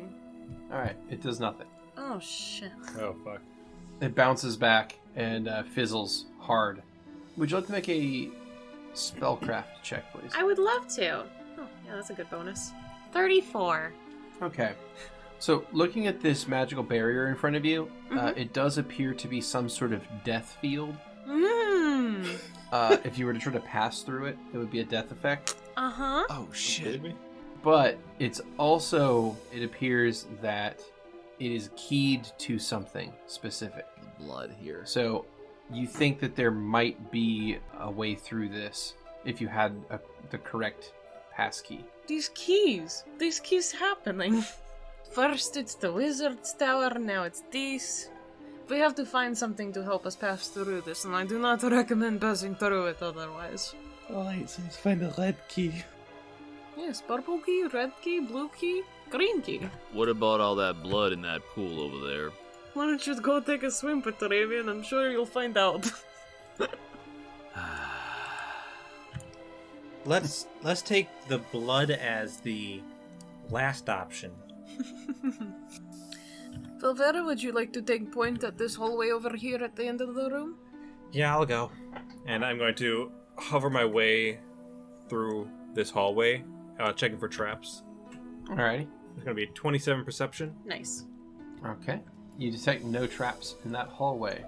Once I get to, like, the end, like, where there's a turn, I'm going to be like, This doesn't seem to be going in the direction of the entrance, actually. Oh. Huh. Well, my foresight cannot always be completely accurate. Hey, Petravian, you might want to take lead here. Yes. Okay. And what do I see in this room? Okay. So, Petravian, as you step into the room, also, I'm assuming Kurla was closer to Lovette, or not? I was about to hang back to say something to Syad, but we can ignore that. Oh, okay. Yeah, That's fine. I was right behind Lovette. Okay. So go ahead with say what you're going to say to Dr. Syad. Right, if you hear screaming, run back to Archie and get out of here. Otherwise, we'll tell you when it's safe to continue. She's mumbling something. Like, oh, of course, yes. Fascinating. Truly fascinating. As she pores over these things. At least she's Okay. having fun. Fucking academics. They'll say under their breath. So what happens, Petra, is you step into this room. It is a 15 by 20 foot room. And on the right side, there is a doorway leading on. There's an inscription on the floor that looks like a strange, like a table pattern almost. But guarding the room on the right side is another Serpente's mummy. yeah. Yep, that's the reaction. All right. Ah, crap. So it wins initiative, and it is going to 5-foot step and full attack against a flat-footed Petra. No. That's Hummel's job. Okay, so Serpente's mummy lurches forward and strikes you with kopeshes. Of its attacks, it is going to hit you with A smooth 5 combo. of them. Oh, What? Yeah. fuck. All right. So a rain of kopesh blows fall upon you, finding weak points in your armor and just slicing you pretty badly. So we are ourselves 12 damage, 15 damage, You can stop there. That looks good. 17 damage, 14 damage, and 19 damage. Alright, Petra, you have 74 HP left. And that is the Serpente's turn. Kurla, you have the next initiative. Kurla, sensing the commotion up ahead and sort of hearing the clamour of Petravian getting sliced up, is going to do as they did before with their hands, and this ball of energy is going to spread out, casting Blessing of Fervor on the rest of the party. Excellent. Depending on where the good doctor is standing, it might even hit the good doctor. Sadly, 1 square away. They read super fast. They wouldn't even notice, probably. They're so busy. Alrighty. Alright, and that is Kurla's turn. Wonderful. Petravian. Wonderful. Damn. So, I think just a full attack would be the most prudent thing to do, but not use a smite, because I only have 3 of these left. I got the drop on me, so I'm going to use one of them. I'm going to use a Smite Evil against the Mummy Serpentes. That's +5 and +14 with a full attack. Oh dear. Oh boy. That is a 29, but it's a nat 1, a 27, and a 28. Okay, go ahead. Go ahead and roll another attack, please. Yep. To confirm that or not. 42. Okay. Okay, so I just need you to shoot a single attack for that as well. Oh, okay. For Blessing of Fervor. Yep. For the Blessing of Fervor free attack. Yes. Yep. All right. So luckily, the first shot there does not confirm the critical miss. So it's just a miss. Then you have a 27, 28, and 31. All of those are going to hit. So you deal 26 damage, 31 damage, and 29 damage with a barrage of attacks from your hammer. And I'm going to take a 5-foot step back. All right. Because maybe it can't come out of that room. All right. Lovette. All right. I could try summoning another monster. I'm going to summon Monster 7, and I'll figure something out. I was thinking, if it's alright, the Irenians would probably work well, because they're small enough. Okay. So you want to summon an Irenians? Correct. All right. And so that'd be D3 +1. But as a full round of actions. And I'm actually not going to move forward if that's alright to do that. I don't think I even could have if it's a full round action. Okay. And on my turn. Alrighty. Riz. Alright. I can't see it. So, do you guys want haste? I think it's only one enemy, right? It's only one has appeared in here, and I think that's gonna be let's it. hold off for now. I was thinking about hasting as well, but we probably got a lot of dungeon. I think I'm just gonna hold my turn after Vera first. Okay. Yep. So I'll put myself down on the combat tracker after Vera. Okay. Please and thank you. Alright, Vera, you're up. All right. That's unfortunate. So, Vera looks at Petravian. He has all these cuts upon him, I assume. Yeah. And Vera's looking down at her hand, and you see this Oh no. amber crystal start shooting out of her palm. It is straight into your heart. And we'll cast Cure Critical Wounds. Nice number. Wonderful. Thank All right. Oh wait, I saw the 76. I'm sorry. No. All right, Not Vera. nice number. That's actually, they're good for Cure Yeah. Critical Wounds. Yeah, that's Yeah. a very good roll for that, actually. Okay. 48, Okay. yeah. Yeah. Alright, in that case, Petravian is healed for 38 hit points. Thank And you. You have a move action left. You so choose to use it. I will stay here for now, and I'm also taking 2/2 for the fervor. Cool. Alright, in that case, we're up to Riz. Yeah, I'll just hold an action of using my runic guide if I see it. Blast it. You got it. So start blasting. So anyway, I start blasting. Okay. So it can't cut the corner, technically. So it's just gonna fall back. I knew it. Okay, now I know what to do. It can't come out here. Nice. Oh, it's full on leaving though. No, it's gonna hang out in this corner over here. He can't get past the seal. Oh, okay. There's a seal? I was about my to ask fuck you. you. Orc seal or On the floor, painted on the floor, Yeah. looks like a table. My guess is, mummy. Mummies Uh-huh. don't. They stick to where they're being commanded, and I'm thinking, do I not don't know leave enough room about is the mummies. Is that the rule for any mummies? Yeah, is that how mummies work? That's how Do not mummies leave work. room? That's how mummies work. They can't leave rooms. which mummies? The, Like, name one. Yeah, I don't. uh, I think the way that mummies work is that if they punch you, you have a very bad time for a very long time, and I think that's about the consistency I'm aware of. At least as far as D&D is concerned. anyway, All right, it is Kurla's turn. Kurla's going to hold their turn until after... I beg your pardon. Kurla's going to delay their turn until after Riz. Petravian. Or Riz. Oh, Riz, sorry. All right, so Kurla delays, and Petra is up. Petra's going to... Yeah, he's going to enter the room and go after this thing. The serpentes. And 15... And he's not here. All right. Well, shit. So you round the corner. The Serpentes is no longer there, Uh-oh. and you're left to wonder what the hell happened. And that will have to sit in your mind until next Oh, time. is it already time? Yep. Aw. Yeah.